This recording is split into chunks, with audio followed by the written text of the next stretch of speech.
अस्सलाम वालेकुम नाज़रीन, देखती आंखों सुनते कानों को समीना का सलाम। खुशियों के रंग समीना के संग। जैसे कि आपको पता है, खूबसूरत प्रोग्राम हम आपके लिए लेकर आते हैं तकरार, और आप देखते हैं अपने चैनल आवाज़ इंटरटेनमेंट भी देखते हैं। हमेशा की तरह कहते हैं मिलाइए अपनी आवाज़ हमारी आवाज़ के साथ, हम पहुँचाएंगे आपकी आवाज़ बहुत सारे लोगों तक।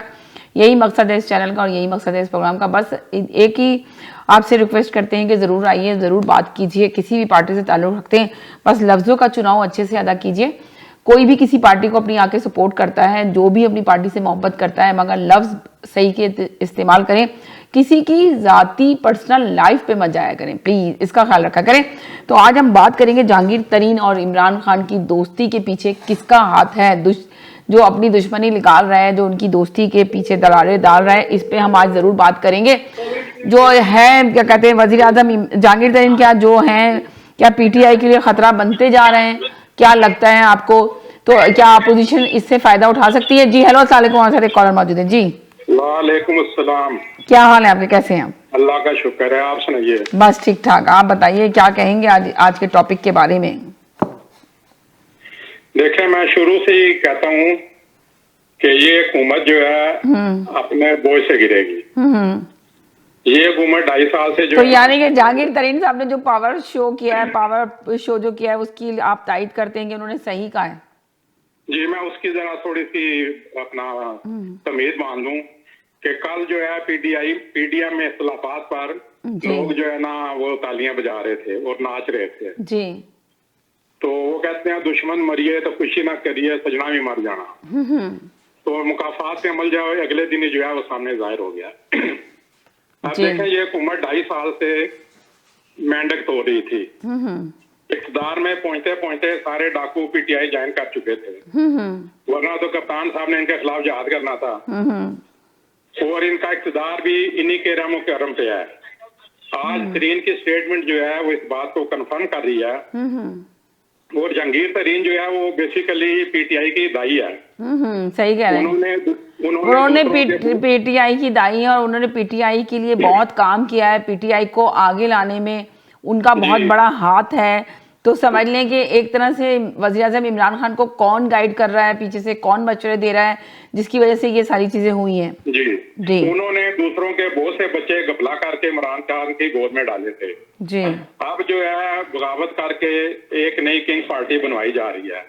और ये जो अपना गंदा खेल, और आज जहांगीर तरीन के साथ पंजाब के वजीर मशीर और एमएनए भी साथ खड़े थे। जी, एक सेकंड के लिए होल्ड कीजिएगा, एक सेकंड के लिए होल्ड कीजिएगा। जी हेलो, हेलो जी। हेलो अस्सलाम वालेकुम। जी वालेकुम सलाम। इस बात में कोई शक नहीं कि उसने पीटीआई के लिए बहुत काम किया है, सब कुछ किया है, मगर अगर उसने गलत काम किया तो वो भी फंसेगा, चाहे वो इमरान खान का हो चाहे इमरान खान से बाहर हो। ये नहीं होगा कि इमरान खान के लोगों को पकड़ लेंगे और नवाज शरीफ के लोगों को नहीं पकड़ेंगे। जिसने गलती की है वो पकड़ा जाएगा। अच्छा, यानी कि आप कह रहे हैं कि ये इमरान खान सही कर रहे हैं? बिल्कुल सही कर रहा है। अगर बेगुनाह है तो साबित हो जाएगा, साबित होना चाहिए ना। सच्चा आदमी, हम तो कहते सच्चा आदमी है वो, अपनों को भी पकड़ रहा है, ठीक है ना। अपनों को पकड़ रहा है, अपनों को कौन पकड़ता है? जी। अब उसको जहाज की फैसिलिटीज, उसको इतना पैसा मिलता है उससे, उसको चला रहा है इतना से, उसको भी पकड़ लिया। जिन्हीं ऑफिसर को भी नहीं छोड़ रहा है, किसी को नहीं छोड़ेगा वो। अब वो उल्टा बोलेंगे सब लोग। तो क्या जहांगीर तरीन साहब जो हैं वो पीटीआई के लिए खतरा बनते जा रहे हैं, आपको लग रहा है? कोई खतरा नहीं बन रहा है। वो काम उसने गलत किया। अगर सही है, हम ये नहीं कह रहे वो गलत है तरीन। अगर तरीन सही है तो वो बेगुनाह हो जाएगा, तो वो उसको वापस ले लेंगे। तो जहांगीर तरीन का, तो जहांगीर तरीन जो है उनके दोस्त है, जहांगीर तरीन ने कहा कि मैं आपका दोस्त हूँ, मेरी दोस्ती का इम्तिहान क्यों ले रहे हैं खान साहब? खुद को एहसास, जब आपको एहसास होगा तो ऐसा ना हो कि बहुत देर हो जाए। उन्होंने कहा कि खान साहब आपको अगर एहसास होगा तो आपको बहुत देर ना हो जाए उस वक्त। जज जो फैसला करेगा, देखिए कोर्ट में जज में जो फैसला करता है ना, जज जो फैसला करेगा वो ही होगा, चाहे हमारा फैसला हो चाहे उनका फैसला हो। तो मगर ये बात भी तो गलत है कि उनके बच्चों के ऊपर भी आप पर्चा दे रहे हैं, बच्चों पे भी कर रहे हैं, जहांगीर तरीन साहब के पे कर रहे हैं, जब कुछ है नहीं। तो सिर्फ एक संजय शुगर मिल्क सिर्फ एक जहांगीर तरीन की थी और कोई भी नहीं है? दूसरे लोगों की शुगर मिल्क नहीं है क्या? बिजनेस नहीं है किसी के भी? जी, को भी नहीं पकड़ रहा है, जहांगीर तरीन को भी नहीं पकड़ रहा है। नवाज शरीफ वाले ये कह रहे थे ना पहले कि अपने को भी नहीं पकड़ते, जहांगीर तरीन को भी नहीं पकड़ते, फलाओं को छोड़ा हुआ, फलाओं को हमारे लोगों को पकड़ रहे हैं, उसकी इमरान खान की बहन को क्यों नहीं पकड़ते, फलाओं को क्यों नहीं पकड़ते, अपनों को क्यों नहीं पकड़ते?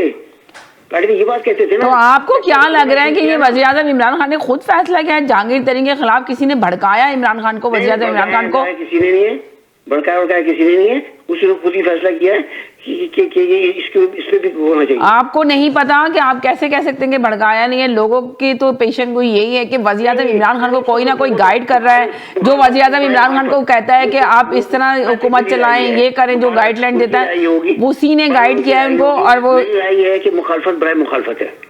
ठीक है, चलें, सही है, ओके जी जी, हेलो जी जी जी। आप बेसिकली मसला ये है कि जहांगीर खान तरीन जिस धड़ल्ले से मेंबरान असेंबली को जमा करके वज़ीर आज़म साहब को चैलेंज कर रहा है, इससे तो लग रहा है कि इसके पीछे भी कोई गैबी ताकत मौजूद है जी, जिसने इसको वापस बुला लिया पाकिस्तान में। देखिए वो कह रहा है कि जब मैं यूके में था, वज़ीर आज़म इमरान खान से कांटेक्ट में था, मुस्तकिल, एक सेकंड के लिए होल्ड कीजिएगा, उनकी बात हो रही थी। जी हेलो जी, अस्सलाम वालेकुम। जी वालेकुम सलाम जी। जी देखिए, ये जो है ना पीडीएम की शरारत है, क्योंकि उनको और कुछ समझ में नहीं आ रहा कि वो क्या करें। सब कुछ धरने दे के देख लिए उन्होंने, जुलूस निकाल के देख लिए, गली गली भीख मांग के देख लिए उन्होंने, तो मरियम साहिबा को किसी तरह वो जाने नहीं दे रहा इमरान खान। तो अब उन्होंने ये नया एक पकड़ा है कि जहांगीर तरीन को घेरा जाए और उससे मदद मांगी जाए। यानी कि आप कह रही हैं कि ये जो सारी दोस्ती तोड़वाने का हाथ है ये जहांगीर तरीन की, तो इसमें इमरान खान का पीछे जो माफिया है, माफिया का हाथ है?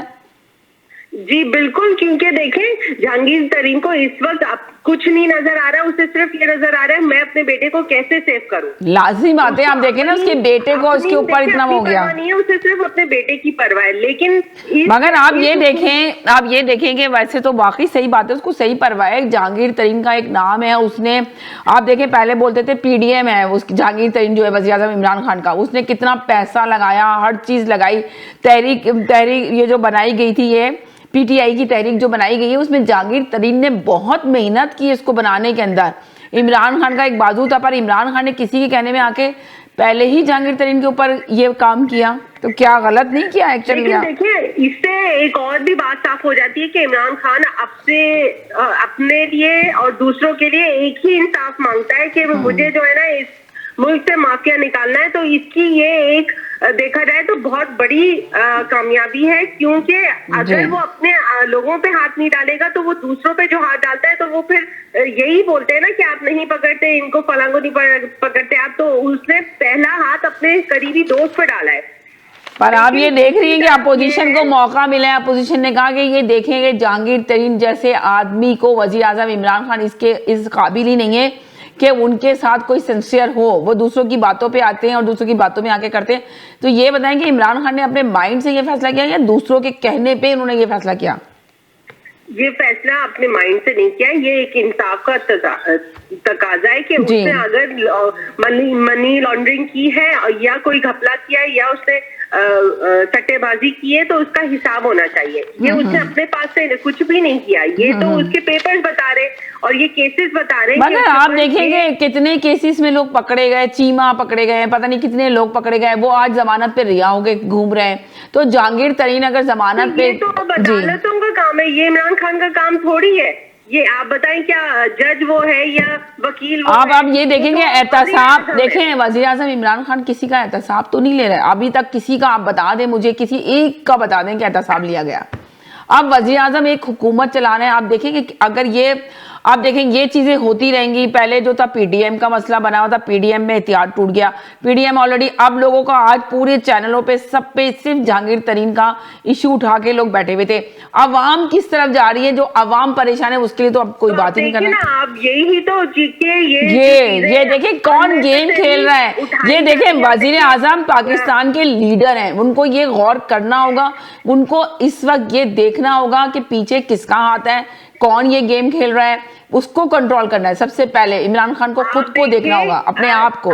देखिए आज इतना बड़ा फैसला हुआ है, वो टीवी पे बिल्कुल भी नहीं चल रहा कि जो है मुआहदा हो गया हाई कोर्ट से कि 80 रुपए की किलो चीनी बिकेगी। वो मेरी बहन एक आती है ना आटा चीनी चावल बोलने वाली, उनको ये खुशखबरी मिलनी चाहिए कि 80 रुपए हो गई है, अब इसी पे ही बिकेगी 110। आप सोचें 110 रुपए की चीनी उनको नहीं, आप बिल्कुल सही कह रही है। मैं आपको तफसील बता रही हूँ, थोड़ा वाजे कर रही हूँ बात। 110 रुपए की जो शुगर मिल वाले हैं ना, उनको 110 की पड़ रही है, इसलिए गन्ना बहुत महंगा है। मगर हुकूमत में केस चल रहा था, हुकूमत ने कहा कि जी रमजान तक के लिए कि इसको 80 रुपए में बेचनी है। अभी आप देखें, अभी बातें चल रही हैं, वो जो हसन इकबाल साहब हैं शुगर मिल के, वो कोर्ट के चक्कर लगा रहे हैं। अभी हाई कोर्ट, जी मैं यही बता रही हूँ, कोर्ट में चक्कर चल रहे हैं। अभी तक वो यही कह रहे हैं कि हमारी समझ में नहीं आ रहा हम कैसे सप्लाई देंगे, अभी कुछ नहीं पता, अभी कुछ हालात का नहीं पता। अभी हुकूमत ने उन पर जोर डाला है कि हर सूरत 80 रुपए की चीनी 80 रुपए किलो देनी है।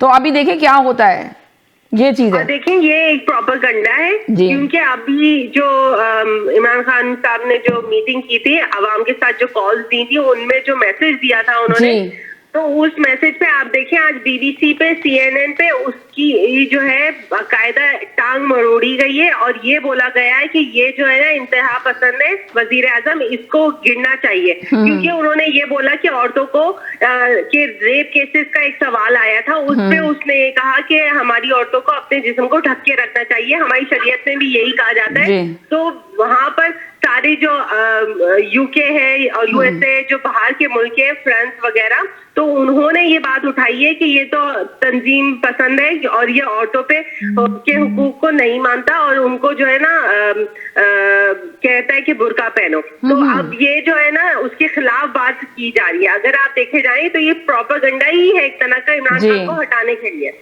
लाजमी बात है, ये वसीयत इमरान खान को यकीनन देखना पड़ेगा पीछे किसका था। जी उसके अगर खिलाफ इमरान खान ने कह दिया तो क्या बुरा बोला, सही बोला ना। औरत को क्या हुकूक नहीं है पाकिस्तान में, हर औरत को औरत की बात सुनी जाती है। अगर वो कोई झूठा केस भी बनाती है कि इसने मेरा रेप किया, उसी की बात सुनी जाती है, आदमी की तो नहीं सुनी जाती।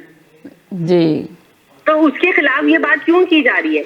एक सेकंड के लिए होल्ड करें, एक सेकंड के लिए। जी हेलो हेलो हेलो सलाम समीना जी। वालेकुम सलाम जी। समीना मैं तो सिर्फ ये कहना चाहूंगी कि एज ए प्राइम मिनिस्टर जब वो खिताब कर रहे थे और कॉल ले रहे थे, तो उनको ये बात कहने की जरूरत ही क्या थी? सबको पता है कि शरीयत में क्या है और क्या नहीं है।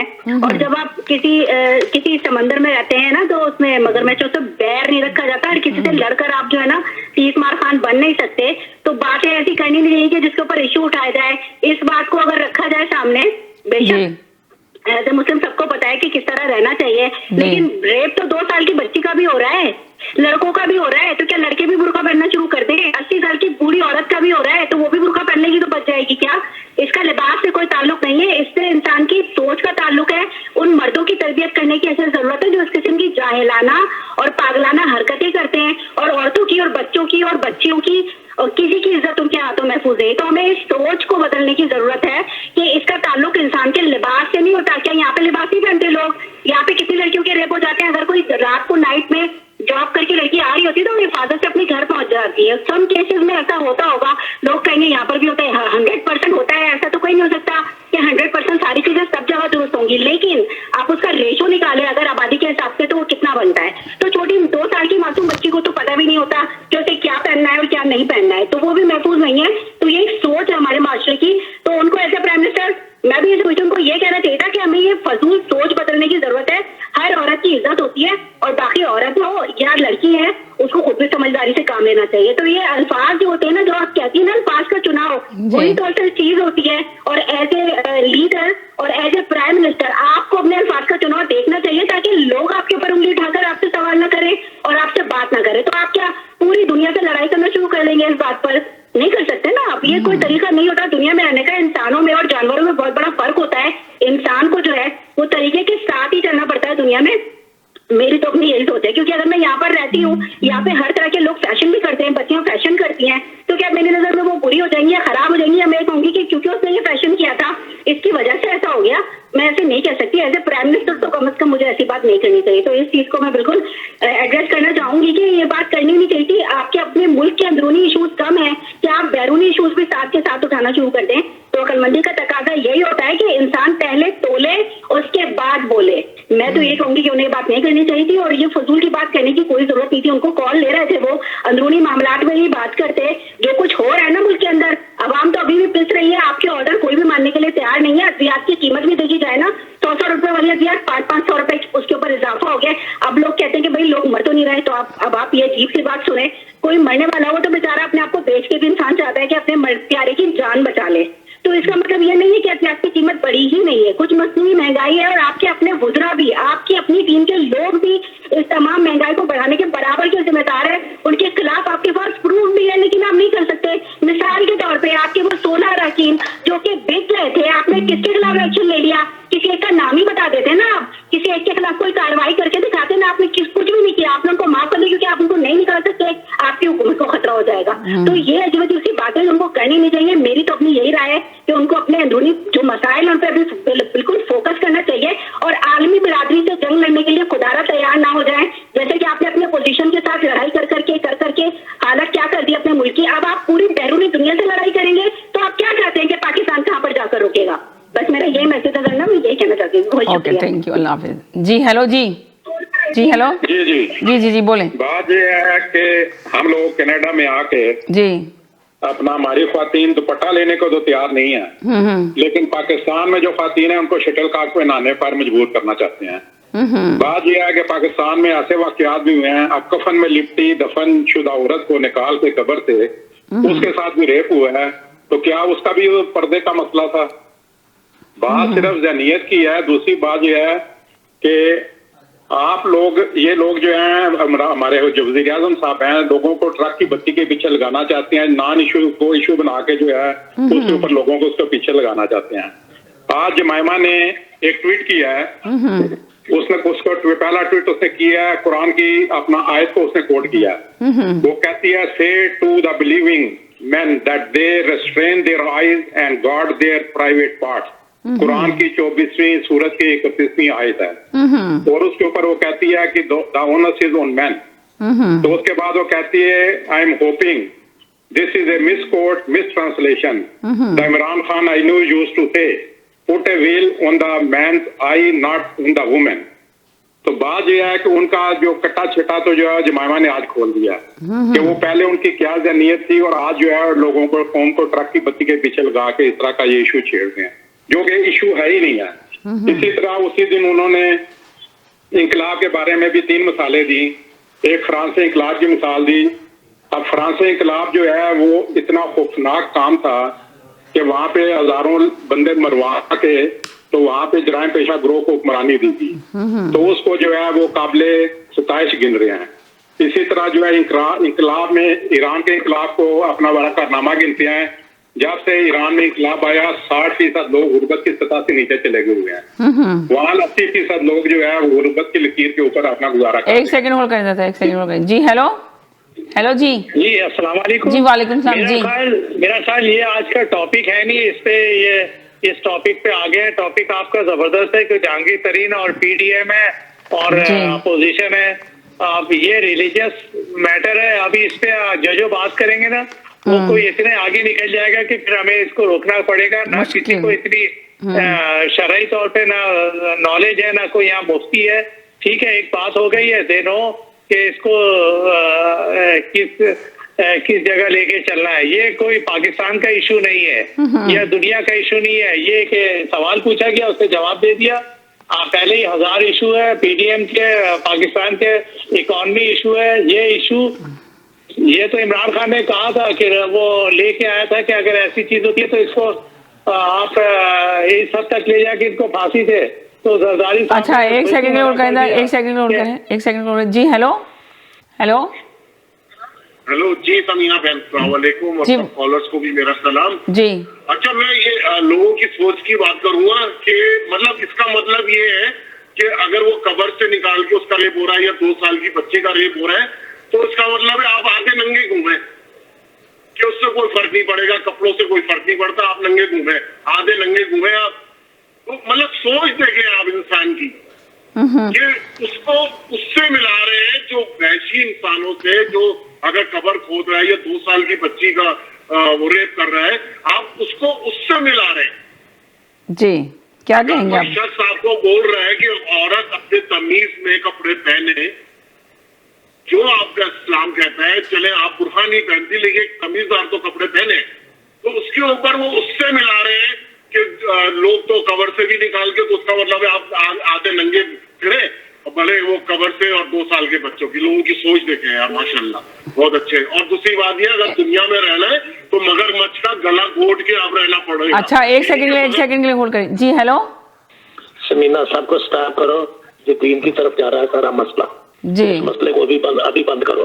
ठीक है, अल्लाह हाफिज जी। हेलो जी, जी हेलो। मैं ये कह रहा हूँ कि आपको याद है सितंबर में लिंक रोड पे ये वाकया हुआ था जी, याद है कि वो जो पेट्रोल डालने गया था तो उसकी अभी देखिए हम लोग बात करते थे कि ये तो टॉपिक भी नहीं है हमारा, ये बात करेंगे जहांगीर तरीन को यही खत्म करते हैं जी, क्योंकि ये बहुत सेंसिटिव है, ये जो है ना इस बात को हम नहीं करते हैं जी। अब टॉपिक पे बात करेंगे, ज्यादा से ज्यादा बेहतर है कि जहांगीर तरीन के टॉपिक पे बात करें, ज्यादा बेस्ट है। हमारे में एक सेकंड, शरीयत का जी, हमें पता नहीं है इतना ज्यादा शरीयत के बारे में, हमारा टॉपिक भी नहीं है। जब हम इस टॉपिक को लेकर आए तब बात करें, फिलहाल स्टॉप करें। अभी जो मेरा टॉपिक है जहांगीर तरीन का और अपोजिशन का, जो वज़ीर-ए-आज़म इमरान खान के साथ जो जहांगीर तरीन अभी जो हो रहा है, जो उन्होंने कहा है शो, वो जो अपना शो किया है, उस सिलसिले में आप बात करें तो ज्यादा बेहतर होगा आप लोगों के लिए। जी हेलो जी।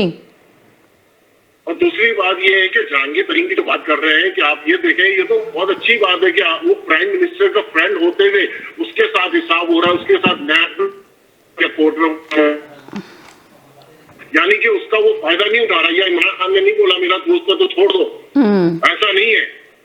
यही तो इंसाफ है, यही तो तब्दीली है। थोड़ी सी सोच बदलो भाई, यही तब्दीली है कि दोस्त वो भला हो लेकिन चोर चोर होता है, चाहे वो दोस्त हो या कोई भी हो, चोर चोर ही होता है। उसके साथ भी हिसाब होना चाहिए, बिल्कुल होना चाहिए, चाहे वो कोई भी धमकियां दे। आज वो 10 MP और मिनिस्टर की मीटिंग बुला के क्या धमकी देना चाहता है इमरान खान को? इमरान खान ठेंगे पे मारता है इस सीट को, वो कहेगा मैं दफा करता हूँ इस सीट को, दोबारा इलेक्शन करा लूंगा, अवाम ने अगर मुझे लाना होगा तो लेकर आएगी अवाम।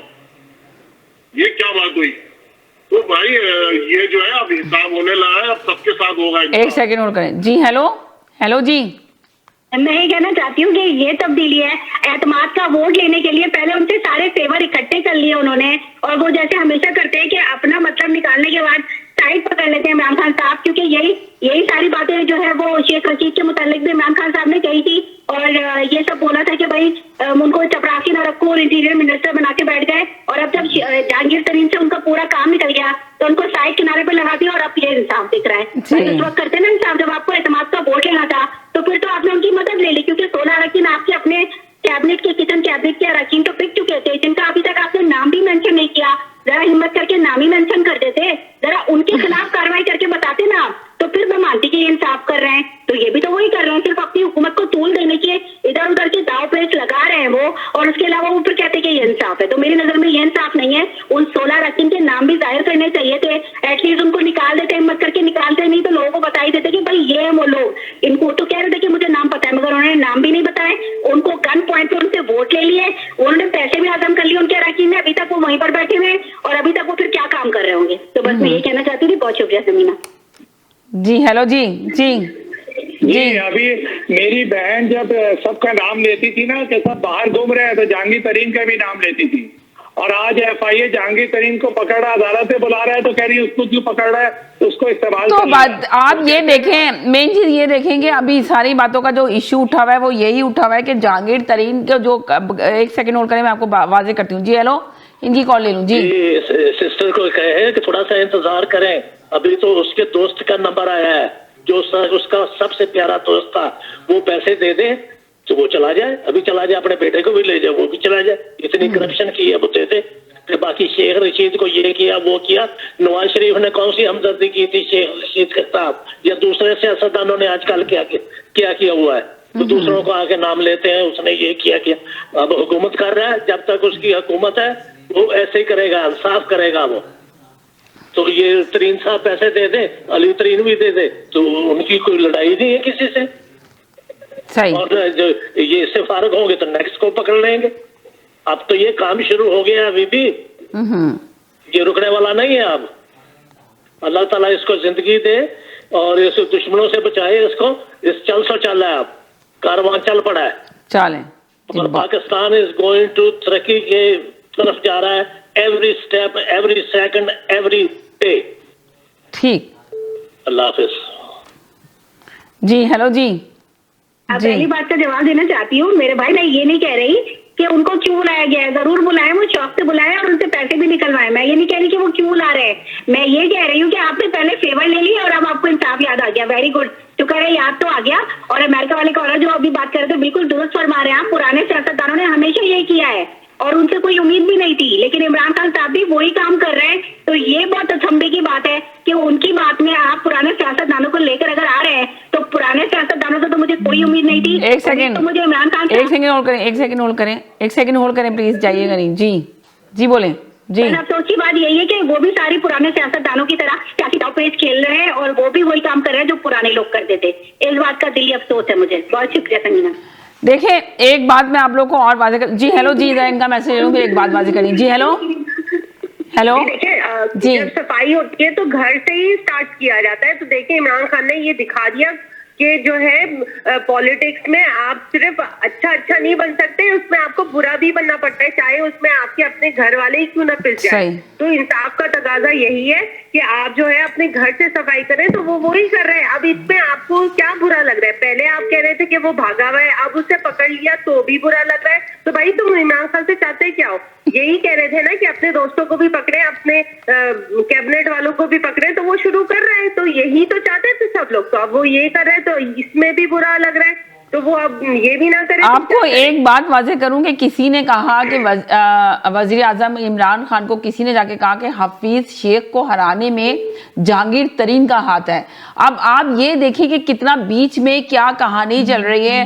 वजीर आजम इमरान खान को किस तरह गाइड किया जा रहा है। वजीर आजम, मैं सिर्फ आप लोग को एक सेकंड होल्ड करें, मैं सिर्फ आप लोग को ये वाज़ेह करना चाह रही हूँ कि आप उस कहानी पे गौर करें, आप उन चीज़ों पे गौर करें ताकि आप लोग सही की मैसेज दे सकें। अभी आप लोग देखें, गौर करें कि क्या चीज़ हो रही है। वज़ीर आज़म इमरान खान कौन सा गलत फैसला करने जा रहे हैं, तो उनको हम सही इंफॉर्मेशन भेजें यहाँ से, तो जानी चाहिए। जिस तरह मैं हमेशा आप लोगों को कहती हूँ कि आप लोगों की ये जो वज़ीर आज़म इमरान खान भी कहते हैं कि अमेरिका एक बहुत पावरफुल मुल्क है, तो इसी तरह मैं कहती हूँ आप लोग की आवाज़ें बहुत पावरफुल हैं अमेरिका की तरह। तो मैं चाहती हूँ आप लोग के मैसेज भी उसी पावरफुल तरीके से वहाँ पहुँचने चाहिए। आप गौर करें कि इमरान खान को किसी ने कानों में डाला है कि हफीज शेख को हराने में सबसे बड़ा हाथ जहांगीर तरीन का था।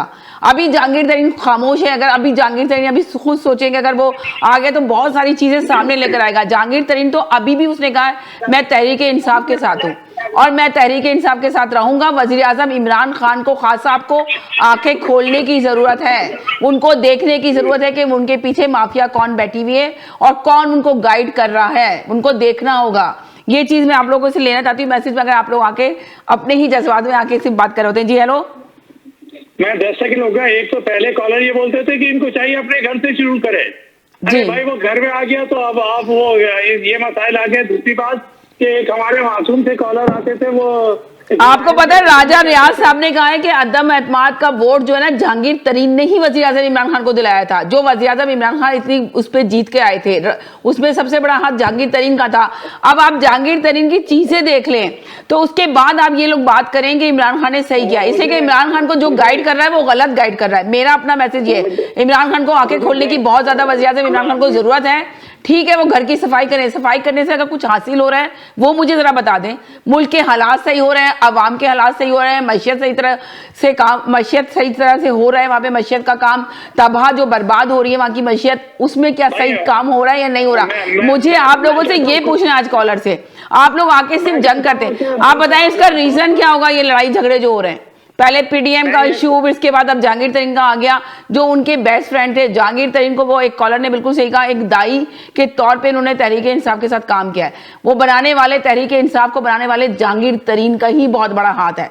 तो उनको सोचना होगा जहांगीर तरीन के लिए जो वो काम कर रहे हैं, उनको एक दफा गौर करना होगा कि वो स्टेप कौन सा ले रहे हैं। उनको अपने दिल और दिमाग से फैसला लेना होगा, इसलिए कि वो पाकिस्तान के एक लीडर हैं।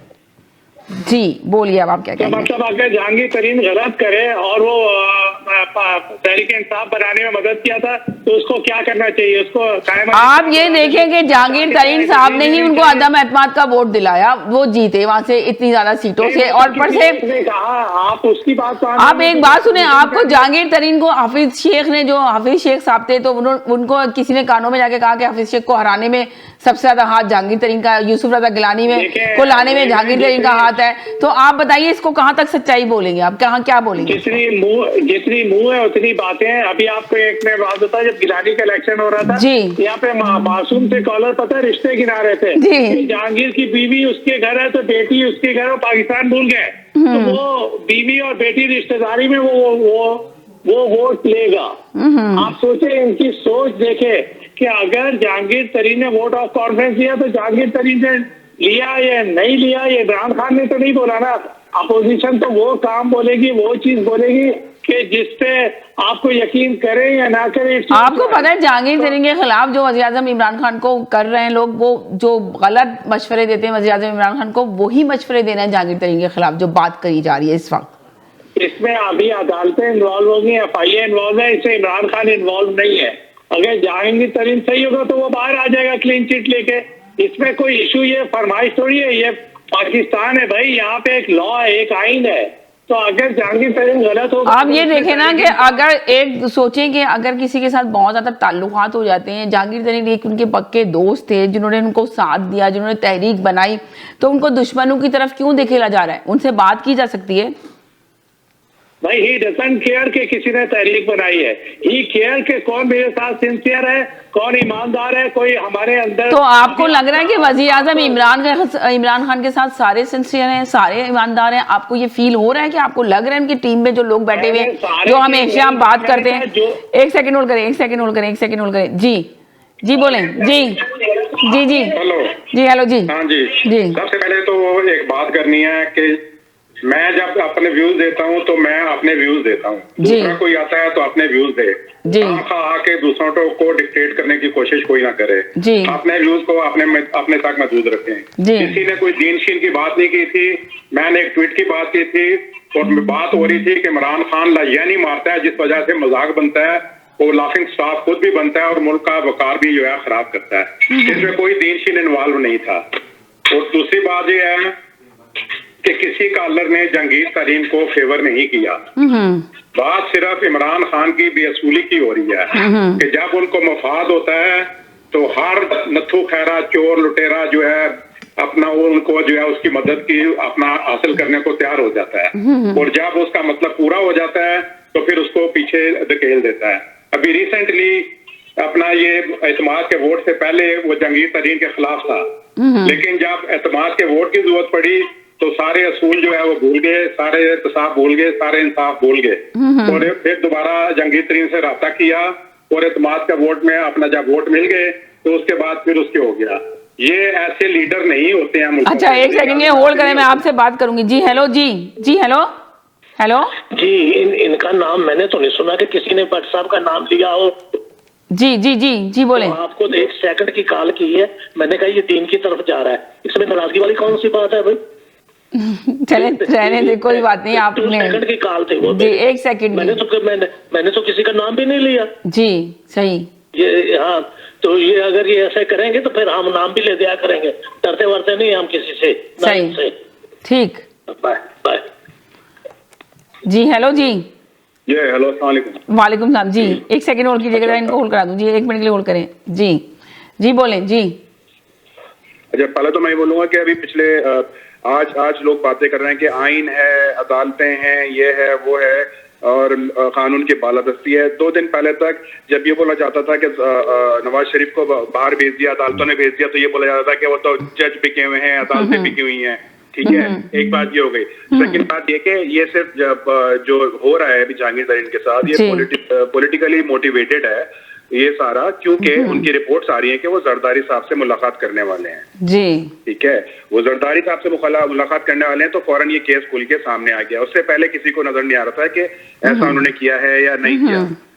तो अब उनको just for punishment kind of thing उनको ये केस निकाल के लाया गया ताकि वो डरे, क्योंकि ये सुनने में आ रहा है कि वो सून जरदारी से मुलाकात करेंगे, पीपीपी में शमूलियत करेंगे और पंजाब में उनके अक्सरियत रखते हैं वो अच्छी खासी, तो वो परवेज इलाही के साथ मिलकर पंजाब में हुकूमत पलट सकते हैं।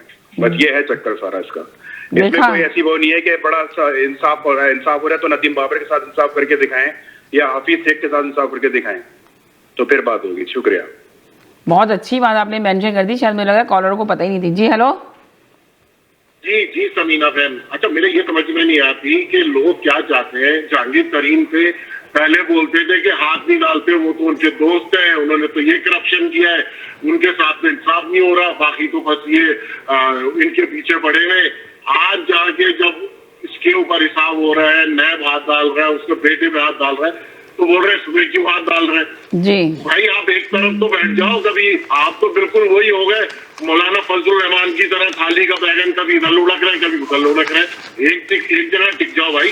दूसरी बात ये वो मोहतरमा कह रही है वो 10 जो उन्होंने उनके खिलाफ वोट दिए थे, बिक गए थे, वो लोग क्यों नहीं सामने लेकर आए। ये प्रॉब्लम आपकी नहीं है, ये प्रॉब्लम इमरान खान की है कि वो सामने लाए ना लाए, ये उसकी प्रॉब्लम है, आपकी नहीं है। आप अपनी देखें। अच्छा, एक सेकंड होल्ड कीजिएगा प्लीज, एक सेकंड। जी हेलो हेलो जी अस्सलाम वालेकुम सलाम। जी जी देखें, अभी मेरे भाई ने एक बात करी कि वो जरदारी से मिलना चाहते हैं, जरदारी से मुलाकात करने वाले हैं। जी इसी में ही ऐड करती हूँ मैं कि उनकी एक मुशीर है, उन्होंने ये ट्वीट किया था और फिर ट्वीट करके ये डिलीट करवाया गया है, क्योंकि ऐसा कुछ भी नहीं हो रहा। उनका इरादा जरदारी साहब का है कि उनसे जहांगीर तरीन से जाके मिला जाए और इमरान खान को गिराया जाए। तो वो मेरे भाई जाए और वापस देखें, वो ट्वीट अब डिलीट हो चुका है, क्योंकि ऐसा कुछ भी नहीं है। ये सिर्फ एक इम्प्रेशन दिया जा रहा है कि जहांगीर तरीन और इमरान खान में लड़ाई हो गई है। और उन्होंने ये कहा है कि वो परवेज इलाही के साथ मिलकर पंजाब में हुकूमत करना चाहते हैं।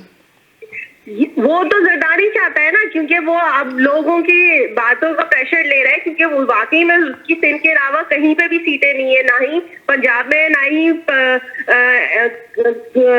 कहीं पे भी नहीं है, सिर्फ वो सिंध में रह गए। तो इसलिए अब वो चाहते हैं कि वो अपना सर्कल बढ़ाएं। वो इसलिए ये गेमचोनियां हो रही हैं, क्योंकि उनको अब सिंध से बाहर भी निकलना है, क्योंकि बिलावल को अगर उन्होंने उतारा है तो वो भी वही हो जाएगा कि सिंध के होके रह जाएंगे। वो चाहते हैं कि उनका सर्कल बड़ा किया जाए, लेकिन ऐसा कुछ भी नहीं है। देखिए, जहांगीर तरीन बहुत पुराना दोस्त है इमरान खान का, वो आज का दोस्त नहीं है। उसने लोज एंड हाइज उसके साथ देखे हुए हैं और एक दूसरे को वो समझते हैं। ये सिर्फ और सिर्फ इमरान खान को जो है ना डिस्ट्रैक्ट कर रहे हैं ये लोग, और गलत इंफॉर्मेशन देके उसको, जैसे और बातों में इंफॉर्मेशन गलत दी जाती है, ये कोई बीच का आदमी है जो उन दोनों के बीच में ये कंफ्यूजन पैदा कर रहा है। अगर जहांगीर तरीन को करना होगा, वो धमकी नहीं देगा, वो कर गुजरेगा, क्योंकि वो भी दूसरा पठान है जैसे खान साहब है। सही, पठानों की, यानी कि आप कह रहे हैं कि कोई बीच का आदमी है जो इन दोनों के बीच में दरारें डाल रहा है, आप ये कहना चाह रही हैं? कोई बीच का आदमी है जो इन दोनों के दरमियान है, तो ये कर जाएगा, ये धमकी नहीं देगा। और अगर उसको अपने बेटे के लिए बचाना है तो वो सही रास्ता चुनेगा और अदालतों के थ्रू जाएगा। इस तरह पीछे खंजर नहीं खोपेगा इमरान खान के कि वो जाकर उसकी अपोजिशन से मिल जाए। ये सिर्फ बातें हैं और कुछ भी नहीं है। यानी कि आप, बहुत शुक्रिया, थैंक यू जी। इनकी लाइन ड्रॉप हो गई। जी जी हेलो जी जी जी जी हाँ जी, एक सेकंड होल्ड कीजिएगा, एक सेकंड। जी हेलो हेलो हेलो जमीना, मैं ये बात मेंशन करना चाहती हूँ कि ये इमरान खान साहब की कोई जाती बात नहीं हो रही है। ये 22 करोड़ आवाम की जो जिंदगी वहाँ पे गुजार रहे हैं, उनमें जो मुश्किलात हैं, उनका मसला है। ये कोई वो नहीं है, उनका कोई चॉइस नहीं है कि वो अपनी मर्जी से वो सब कुछ करते रहेंगे। अवाम ने उनको वोट दिया था तो वो जवाब दे तो होंगे अवाम के सामने। अभी आप देख लें कि ओगरा की वार्निंग के बावजूद ऑयल मार्केटिंग की जो कंपनियां हैं, वो पेट्रोलियम मसनूआत के तय कदा जो जखायर होते हैं उनको महफूज करने में नाकामयाब हो गई हैं, नाकाम हो गई हैं। तो तमाम ऑयल कंपनियों ने ये साफ वार्निंग दे दी, ओगरा ने वार्निंग दी थी, वो उसको नजरअंदाज किया उन्होंने। और ये पेट्रोल का एक शदीद बहरान फिर से पैदा होने वाला है मुल्क के अंदर। तो लोगों को तो पेट्रोलियम मसनूआत जब फिर बहरान होगा, फिर महंगाई होगी, फिर उसके बाद सारे लोग शोर मचाएंगे, तो आवाम के ऊपर तो इम्पैक्ट पड़ रहा है। सारा करता धरता नदीम बाबर साहब ने ये सारी हरकत की थी, जिनकी वजह से ये सिचुएशन दोबारा से पैदा होने जा रहे हैं मुल्क के अंदर। और जहाँ तक रज़ाक दाऊद की बात है, खुसरो बख्तियार, उनको तो आपने ओहदा देकर बिठाया हुआ है, वो सारे लोगों के भी तो नाम है ना। तो सिर्फ एक ही बंदे को टारगेट करना, क्योंकि आपको ये फील हो रहा है अब कि वो आपसे जो है वो हट करके दूसरी पार्टी में शमूलियत न कर ले अख्तियार, तो फिर अब आपको इंसाफ उसके लिए याद आ रहा है। अगर इंसाफ, एक सेकंड के लिए होल्ड करें, एक सेकंड के लिए होल्ड करें। जी हेलो अस्सलाम वालेकुम। हेलो जी अस्सलाम वालेकुम। वालेकुम सलाम। 1 मिनट के लिए होल्ड करें, जाइएगा नहीं, मैं 2 कॉलर को होल्ड कर दूं। जी 1 मिनट के लिए होल्ड करें, 1 सेकंड के लिए होल्ड करें। जी बोलें जी बोलें जी बोलें। जी 22 करोड़ अवाम के, मेरी बहन है, 2.5 साल में मसले खत्म करना चाहती हैं। जो पिछले 70 साल से चले आ रहे हैं। मेरी बहन, थोड़ा सा वक्त दो उसको। ऐसे नहीं, ऐसे बाई करोड़ माम ऐसे नहीं मसले हल हो जाएंगे, आहिस्ता आहिस्ता होंगे। अभी 2.5 साल हुए हैं, 70 ईयर के मसले हैं ये, दूसरी हुकूमतों ने जो किए हैं। आप उससे उम्मीद ला के बैठेंगे कि ये 2.5 साल में खत्म कर देगा, तो 2.5 साल में ये खत्म होने वाले नहीं है। वन और टाइम उसने सबसे स्ट्रॉन्ग आदमी को पंजाब में से पकड़ा है, और पहले उसने नवाज शरीफ को पकड़ा था, फिर उसने सरदारी को पकड़ा था। देखो तो सही उसकी तरफ ही तो देखो, वो किस किस आदमी पे हाथ डाल रहा है। जो कभी इंसान पाकिस्तानी सिटीजन कुछ सोच ही नहीं सकता था कि इन लोगों पे भी को हाथ डालेगा। तो उसको अप्रिशिएट करना चाहिए हम लोगों को। ठीक, फिर करते हैं, बाय। 1 मिनट के लिए होल्ड करें। जी बोले जी समीना बहन, अस्सलाम वालेकुम। तमाम कॉलर को सलाम वालेकुम। जी वालेकुम अस्सलाम। जी समीना बहन, मैं ये कहूँगा कि ये जो इमरान खान ने जब स्टेप उठाया, देखें ये जितने कॉलर हैं कम से कम ये पीपल्स पार्टी और दूसरी जमातों को जो फेवर करते हैं, कम से कम अब उन्हें ये बात समझनी चाहिए कि इमरान खान ने इनाम तरीन को भी नहीं छोड़ा, जहांगीर तरीन साहब को भी नहीं छोड़ा, ये कह रहे हैं को भी नहीं छोड़ा। जी ये देखिए कि उसके पर 3 FIR भी कट चुकी हैं। अब तो उसके बच्चों पे भी बात आ गई, जिसकी वजह से उसने जो है इतना शोर मचाया, जो पावर शो किया उसने पंजाब की, उसमें निकल के अदालत के अंदर पेश होने के बाद आपने देखा होगा। देखिए मेन जो इशू आया वो मनी लॉन्ड्री पे आया है, जहांगीर तरीन पे।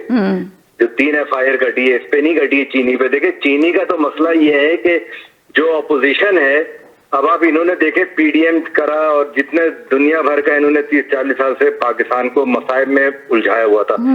ये PDM अगर चीनी जो है, मगर आपको नहीं लगता कि वज़ीर आज़म इमरान खान को कौन मशवरे दे रहा है बैठा हुआ उनकी काबीना में, कौन उनको गाइड कर रहा है? देखिए उनको तो वैसे आपको ये तो पता है कि वो कोई ना कोई उनको गाइड करता है, जिसकी वजह से वो फैसले लेते हैं और फिर वो ऐलान करते हैं अपने फैसलों पर जो हुकूमत चला रहे हैं। तो उनको कौन कर रहा है? जैसे तरह अभी एक कॉलर ने आगे कहा, इमरान खान ने बहुत बोल्ड स्टेप लिया है कि कोई भी करप्शन में होगा उसका एहतसाब होगा।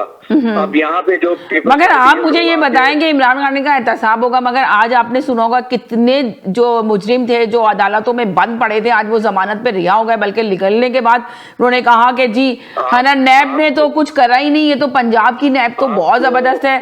तो आप बताएं उनका एहतसाब क्यों नहीं? वो भी इतने बड़े मुजरिम थे जिनको लगा था, जनोजियो साहब और कौन कौन बहुत सारे नाम है जिनको आज रिहा कर दिया गया, बाइज्जत बरी कर दिया गया उनको। जो उससे जी बाखर नकवी साहब जिन्होंने नवाज शरीफ को जाने दिया और एक और जज थे, उन्होंने ही अभी फैसला इमरान खान के खिलाफ दिया तौहीन अदालत का। अभी वो केस चलेगा 9 तारीख को जी। तो कहने का मकसद है लाहौर की जो अदालत है ना, वो नवाज शरीफ के सुपरविजन में चल रही है जी।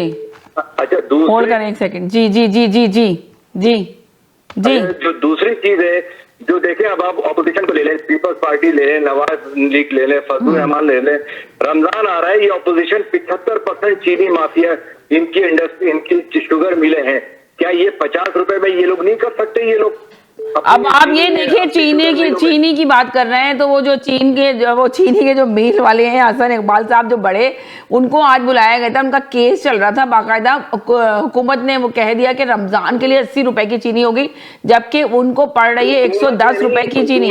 सुप्रीम कोर्ट में ऐलान जैसे कोर्ट में पेश किया गया ना, हुकूमत की तरफ से ही पेश किया गया, तो उन्होंने हाँ 80 रुपए मुकर्रर किए गए, पर अभी उस पर ही बहस चल रही है कि किस तरह सप्लाई की जाएगी चीनी। उस पे बहुत ज्यादा आर्गुमेंट हो रहे हैं हर जगह।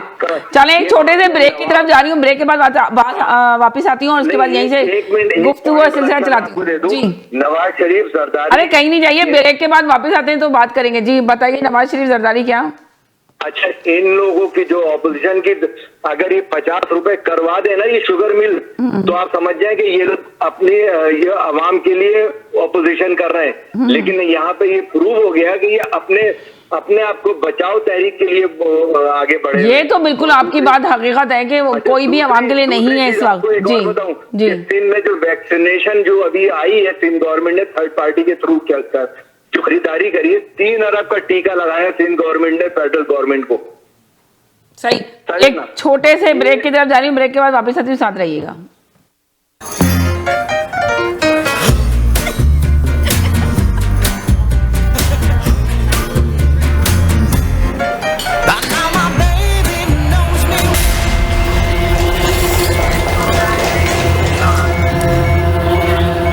छोटी सी तकरीब में शिरकत भी आपके प्यारों को कोविड-19 की जानलेवा बीमारी का शिकार बना सकती है।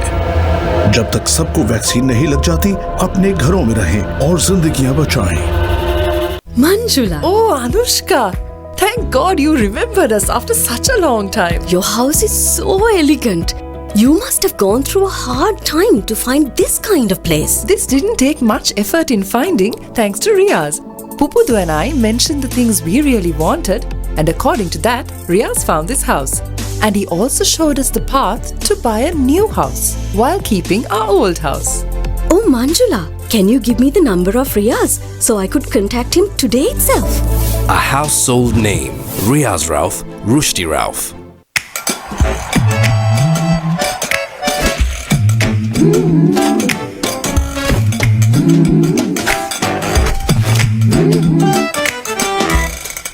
Love that chicken from Popeyes. Love that chicken from Popeyes.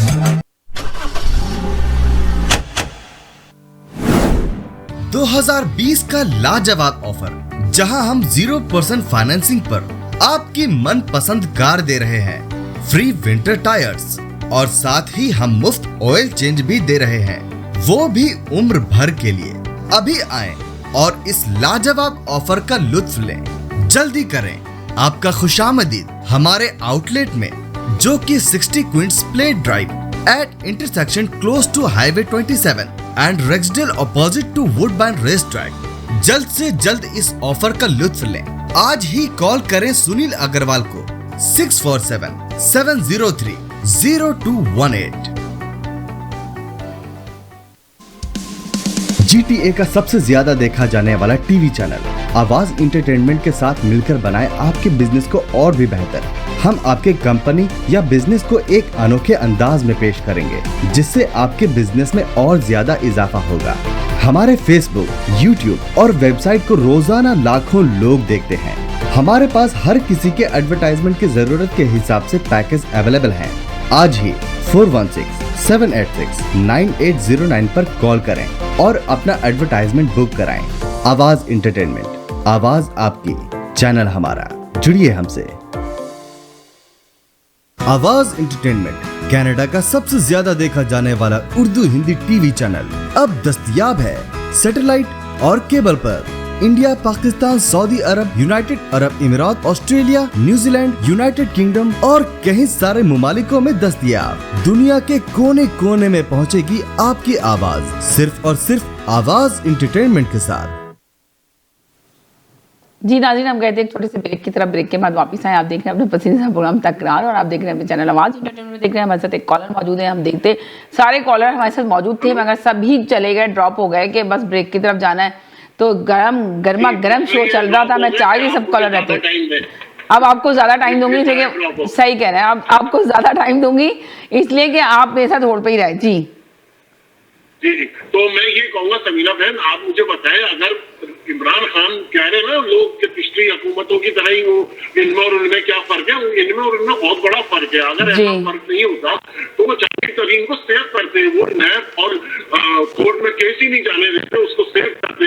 तो बजाय इसके, अच्छा एक सेकंड मैं आपसे ही बात करूंगी, 1 मिनट के लिए उनको होल्ड करा दूं। जी hello hello hello Sameena, 1 second के लिए होल्ड कर लें प्लीज, 1 सेकंड के लिए होल्ड कर लें, 1 सेकंड के लिए होल्ड कर लें, इनको भी होल्ड करा। जी हेलो, हेलो अस्सलाम वालेकुम। जी जी अस्सलाम वालेकुम। 1 सेकंड के लिए होल्ड करें, पहले कॉलर बहुत देर से होल्ड पर है और मैं उनको ही बात ले लूं, फिर आपसे लेती हूँ, होल्ड पे रहिएगा।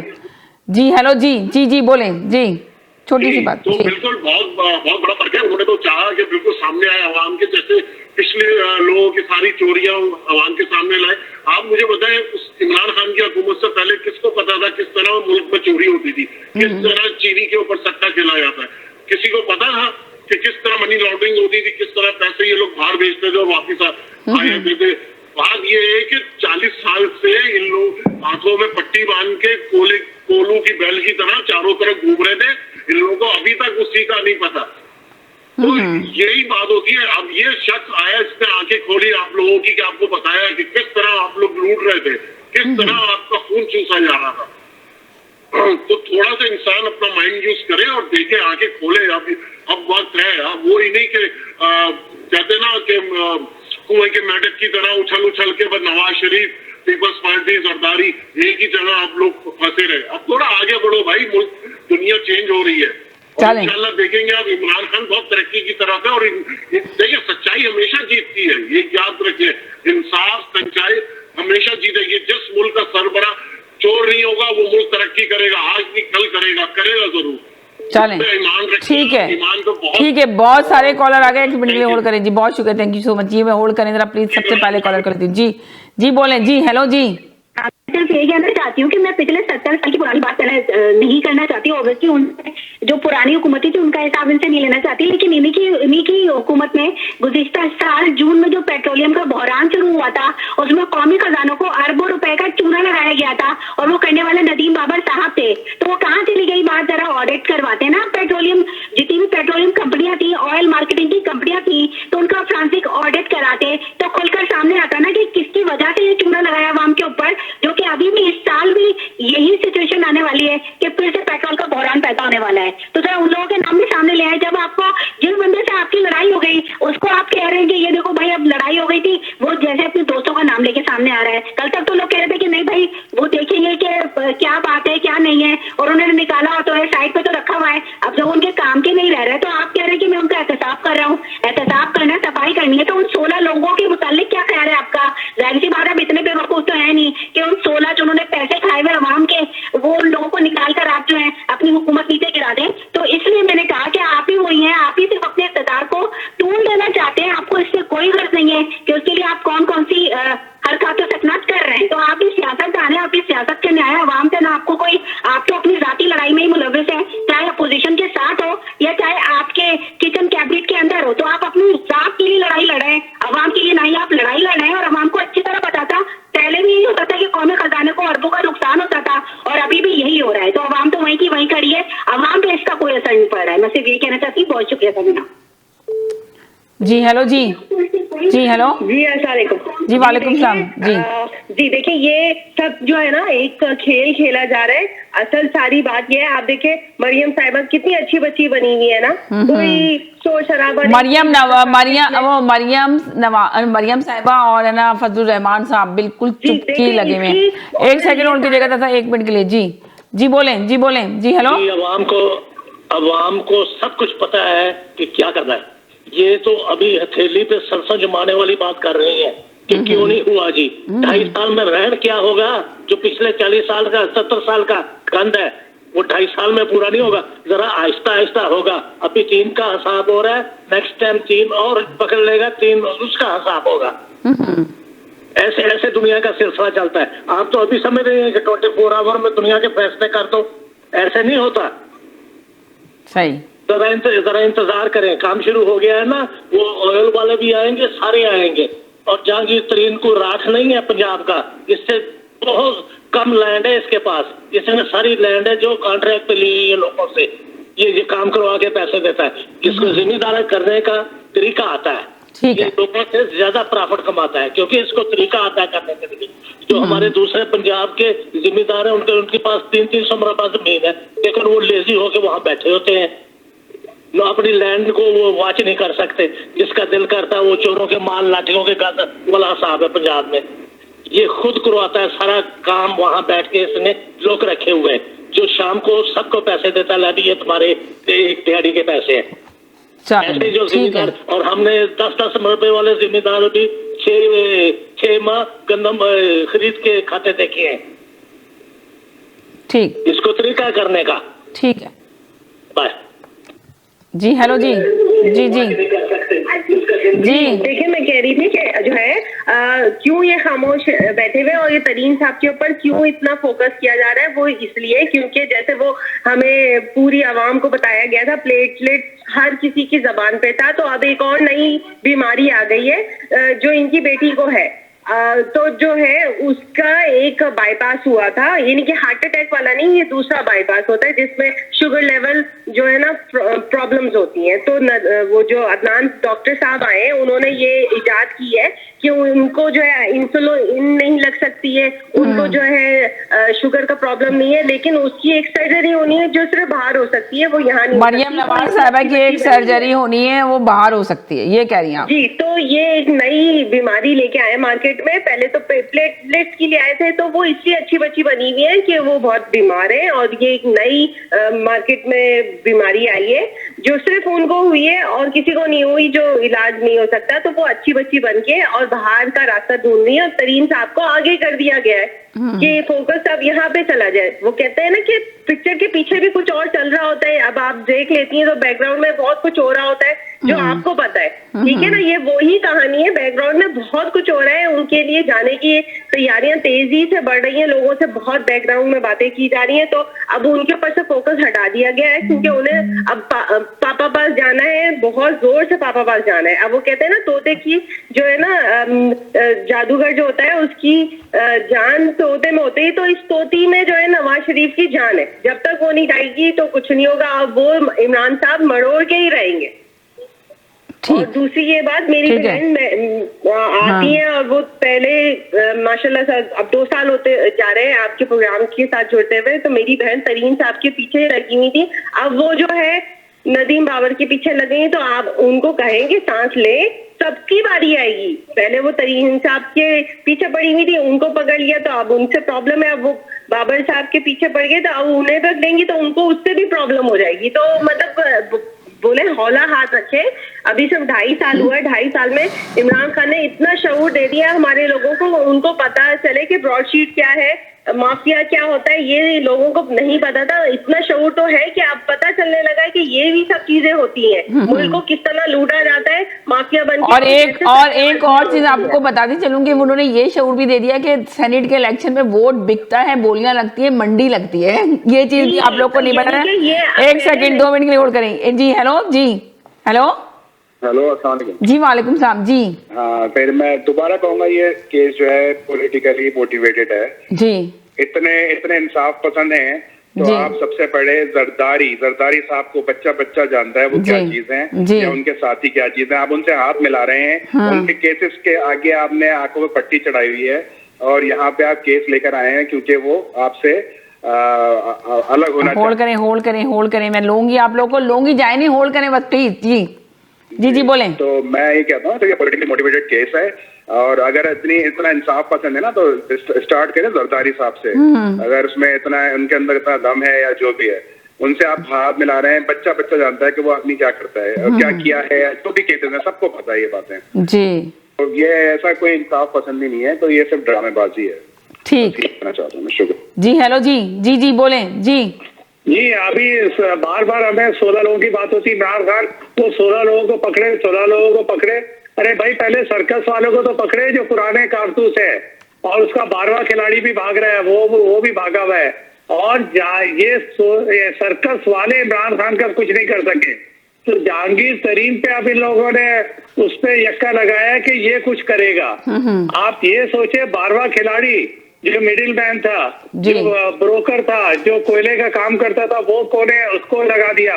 ये 11 सर्कस वाले ये कोने लग गए। तो जहांगीर तरीन कुछ नहीं कर सकता है इमरान खान का, क्योंकि इमरान खान हक के साथ है। और ये देखे कि अब वो एक कॉलर आया कि जरदारी को पहले पकड़े, जरदारी के साथ हाथ मिला लिया। भाई, जरदारी को जमानत पे रिहा अदालत ने किया है। जो लोग जमानत पे बाहर निकलते हैं तो वो भी इमरान खान के अकाउंट में डालते हैं। आप इनका अलमिया देखें कि अदालत भी इमरान खान है, फौजी भी इमरान खान है। और आज अगर इलेक्शन होना समझी इमरान खान जीत जाएगा, तो वो एक मासूम से कॉलर है, बोलेंगे कि वो एस्टेब्लिशमेंट ने हाथ सर पे रख दिया है। इमरान खान हार गया तो एस्टेब्लिशमेंट सर से हाथ हटा दिया। 1 सेकंड होल्ड करें जी। हेलो, 1 मिनट के लिए होल्ड करिएगा, जरा पाकिस्तान से कॉलर ले लूं जी। हेलो जी, अस्सलाम वालेकुम। हेलो, वालेकुम अस्सलाम जी। मैम, जहांगीर तरीन जो है वो इमरान खान का दरीना साथी है। खान साहब ने उसे जो है ना रिलीफ तो देना ही है मैम।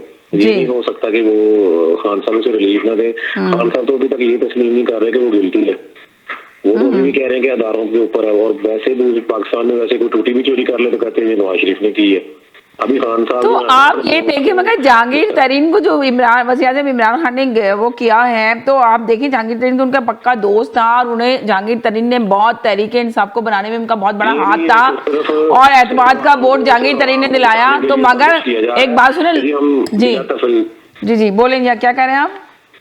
बिला तफरीक जो कार्रवाई हम कर रहे हैं ये तो सिर्फ दिखाने के लिए किया जा रहा है, अदरवाइज कुछ भी नहीं है। ये अप्रैल के महीने में जो है जहांगीर तरीन को पकड़ेंगे जरूर, उनके बेटे को भी पकड़ेंगे, लेकिन सिर्फ दिखाने के लिए, यानी कि आप कह रहे हैं कि सिर्फ दिखाने के लिए किया जा रहा है और शोर मचाया जा रहा है, ये आपका कहने का मकसद है। आपकी लाइन ड्रॉप हो गई। जी हेलो जी जी जी जी जी जी जी जी बोले बोले बोले बोले। शुक्र है मेरी बारी भी आ। हाँ सही कह रहे हैं, वाकई बहुत अफसोस की बात है, मगर कॉल ऊपर से कॉलर एक दूसरे के जवाब देने के लिए आ रहे होते हैं, तो फिर मैं उनका आंसर ले रही होती हूँ। जी कि जब कोई गलत काम हो रहा हो तो नवाज शरीफ की वजह से डालते हैं, वो अपना कोई गलत फैसला दे दें तो नवाज शरीफ का हुक्म मानती है, ब्यूरोक्रेसी नवाज शरीफ का हुक्म मानती है, सनतकार जरदारी का हुक्म मानते हैं। तो भाई आप वज़ीर आज़म क्या चैनल बेचने के लिए बैठे हैं? सारा ज्वार बांटा मेरे दिल में है मगर, सारा ज्वार बांटा मेरे दिल में है मगर, इल्जाम ये भी चांद के सर जाता है। मतलब नाइली की इंतहा ये है कि अभी ये चीनी ये अपना बड़ा शोर मचा रहे हैं जी के चीनी 80 रुपए की हो गई जी, के खिलाफ जो है बड़ा एक्शन ले लिया, फलां कर लिया। अभी जो दूसरा तरीन आ रहा है, शौकत तरीन को लाया जा रहा है, उसके खिलाफ 9 केसेज हैं, रेफरेंसेज हैं नैब में और वो खत्म किए जा रहे हैं। वहां पे अब इंसाफ कहाँ गया? इसी तरह खुसरो मुख्तियार के खिलाफ इसी चीनी कमीशन ने डिटेल ऑडिट के लिए एक FIA का अफसर डायरेक्टर मुकर्रर किया था। जब वो तय तक पहुंचने वाला था तो उसको हटा दिया, बल्कि उसको अपना OSD बना दिया गया। तो वहां पे कहाँ पे इंसाफ गया? बेसिकली बात यह है, ये सारा एस्टेब्लिशमेंट का खेल है। PDM पहले मजबूत हो रही थी तो PDM का ड्रावा दे के इमरान खान से काम करवाए जा रहे थे। अब PDM के गुब्बारे में से हवा निकलवाई गई है, तो अब जो है तरीन के गुब्बारे में हवा भराई जा रही है और अब इमरान खान को डराने के लिए एक नया अपना खौफ जो है उसके सामने खड़ा किया जा रहा है ताकि उससे अपने मतलब के काम करवाए जा सके। बेसिकली वो कठपुतली था और कठपुतली रहा। अभी उसने थोड़ा सा 2-4 फैसले अपने करने की कोशिश की तो एस्टेब्लिशमेंट ने उसके गुब्बारे से थोड़ी हवा निकाल दिया और अब तरीन के गुब्बारे में हवा भरी। अच्छा एक सेकंड हो गए। जी हेलो जी जी मेरे एक आदमी का और भी नाम लेते थे, सलमान शहबाज का भी नाम ले देते, जितने जहांगीर तरीन ने। अच्छा एक सेकंड और करें। जी हेलो अस्सलाम वालेकुम। अस्सलाम वालेकुम। जी वालेकुम सलाम। कहाँ गायब थे भैया? आप तो बड़े 2 दिन से गायब ही ऑफ थे प्रोग्राम से। कि आपकी तबीयत ठीक है, खैरियत से हैं आप? तबीयत ठीक है, मैं बड़ा मसरूफ था। अरे बहुत शुक्र, थैंक यू सो मच कि मैं आपकी बस इसी में हम लोग थोड़ा टेंशन में थे कि कोरोना आया है ना, जो अभी आई है 3rd लहर, बहुत खतरनाक किस्म से आई हुई है, हर कोई इसमें मुब्तला हो रहा है, बीमार हो रहा है, तो उसकी वजह से फिक्र लगी थी कि आप खैरियत से हैं, इसलिए कि आप तो रेगुलर कॉलर थे ना। जी असल में मैं मसरूफ था इससे। चलिए कोई बात नहीं, आप बताएं आज क्या बात करेंगे, आपका क्या ओपिनियन है इस सिलसिले में? देखें बात ये है कि जो ये मामला चला है मिस्टर तरीन का। जी मिस्टर तरीन, जहांगीर तरीन का। जी ये बहुत ही मतलब इसकी टाइमिंग ही बहुत गलत है। जी तो इसकी टाइमिंग इसलिए गलत है कि ये मामला भी उठना ही नहीं चाहिए था। जी अब लगता ये है कि जो मुझे तो भाई पहले मैंने आपको यही कहा था कि गवर्नमेंट तो उसी दिन खत्म हो गई थी जिस दिन वो गिलानी साहब गिर गए थे। जी तो इखलाकी जवाब तो गवर्नमेंट का चला गया था उसी। उसके बाद उन्होंने कॉन्फिडेंस का वोट लिया, लेकिन वही लोग जिन्होंने पहले गिलानी को वोट दिया था बाद में उनको वोट मिला। तो उनकी गवर्नमेंट तो वैसे ही कमजोर हो गई, डेंट वहीं पड़ गया था। मैंने उस दिन भी आपको कहा था कि ये मसलसल अब चलेगा।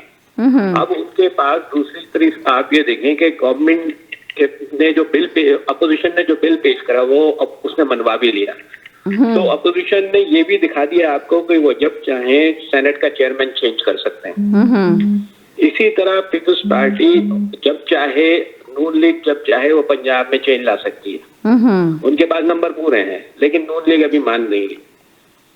तो अब मुझे तो बहुत सारी चीजें नजर आ रही हैं, अल्लाह करे ऐसा हो या अल्लाह करे ऐसा ना हो। मुझे तो लगता है कि इमरान खान खुद गवर्नमेंट तोड़ देंगे, क्योंकि उनके हाथ पैर बन गए, उनसे गवर्नमेंट चल रही नहीं है।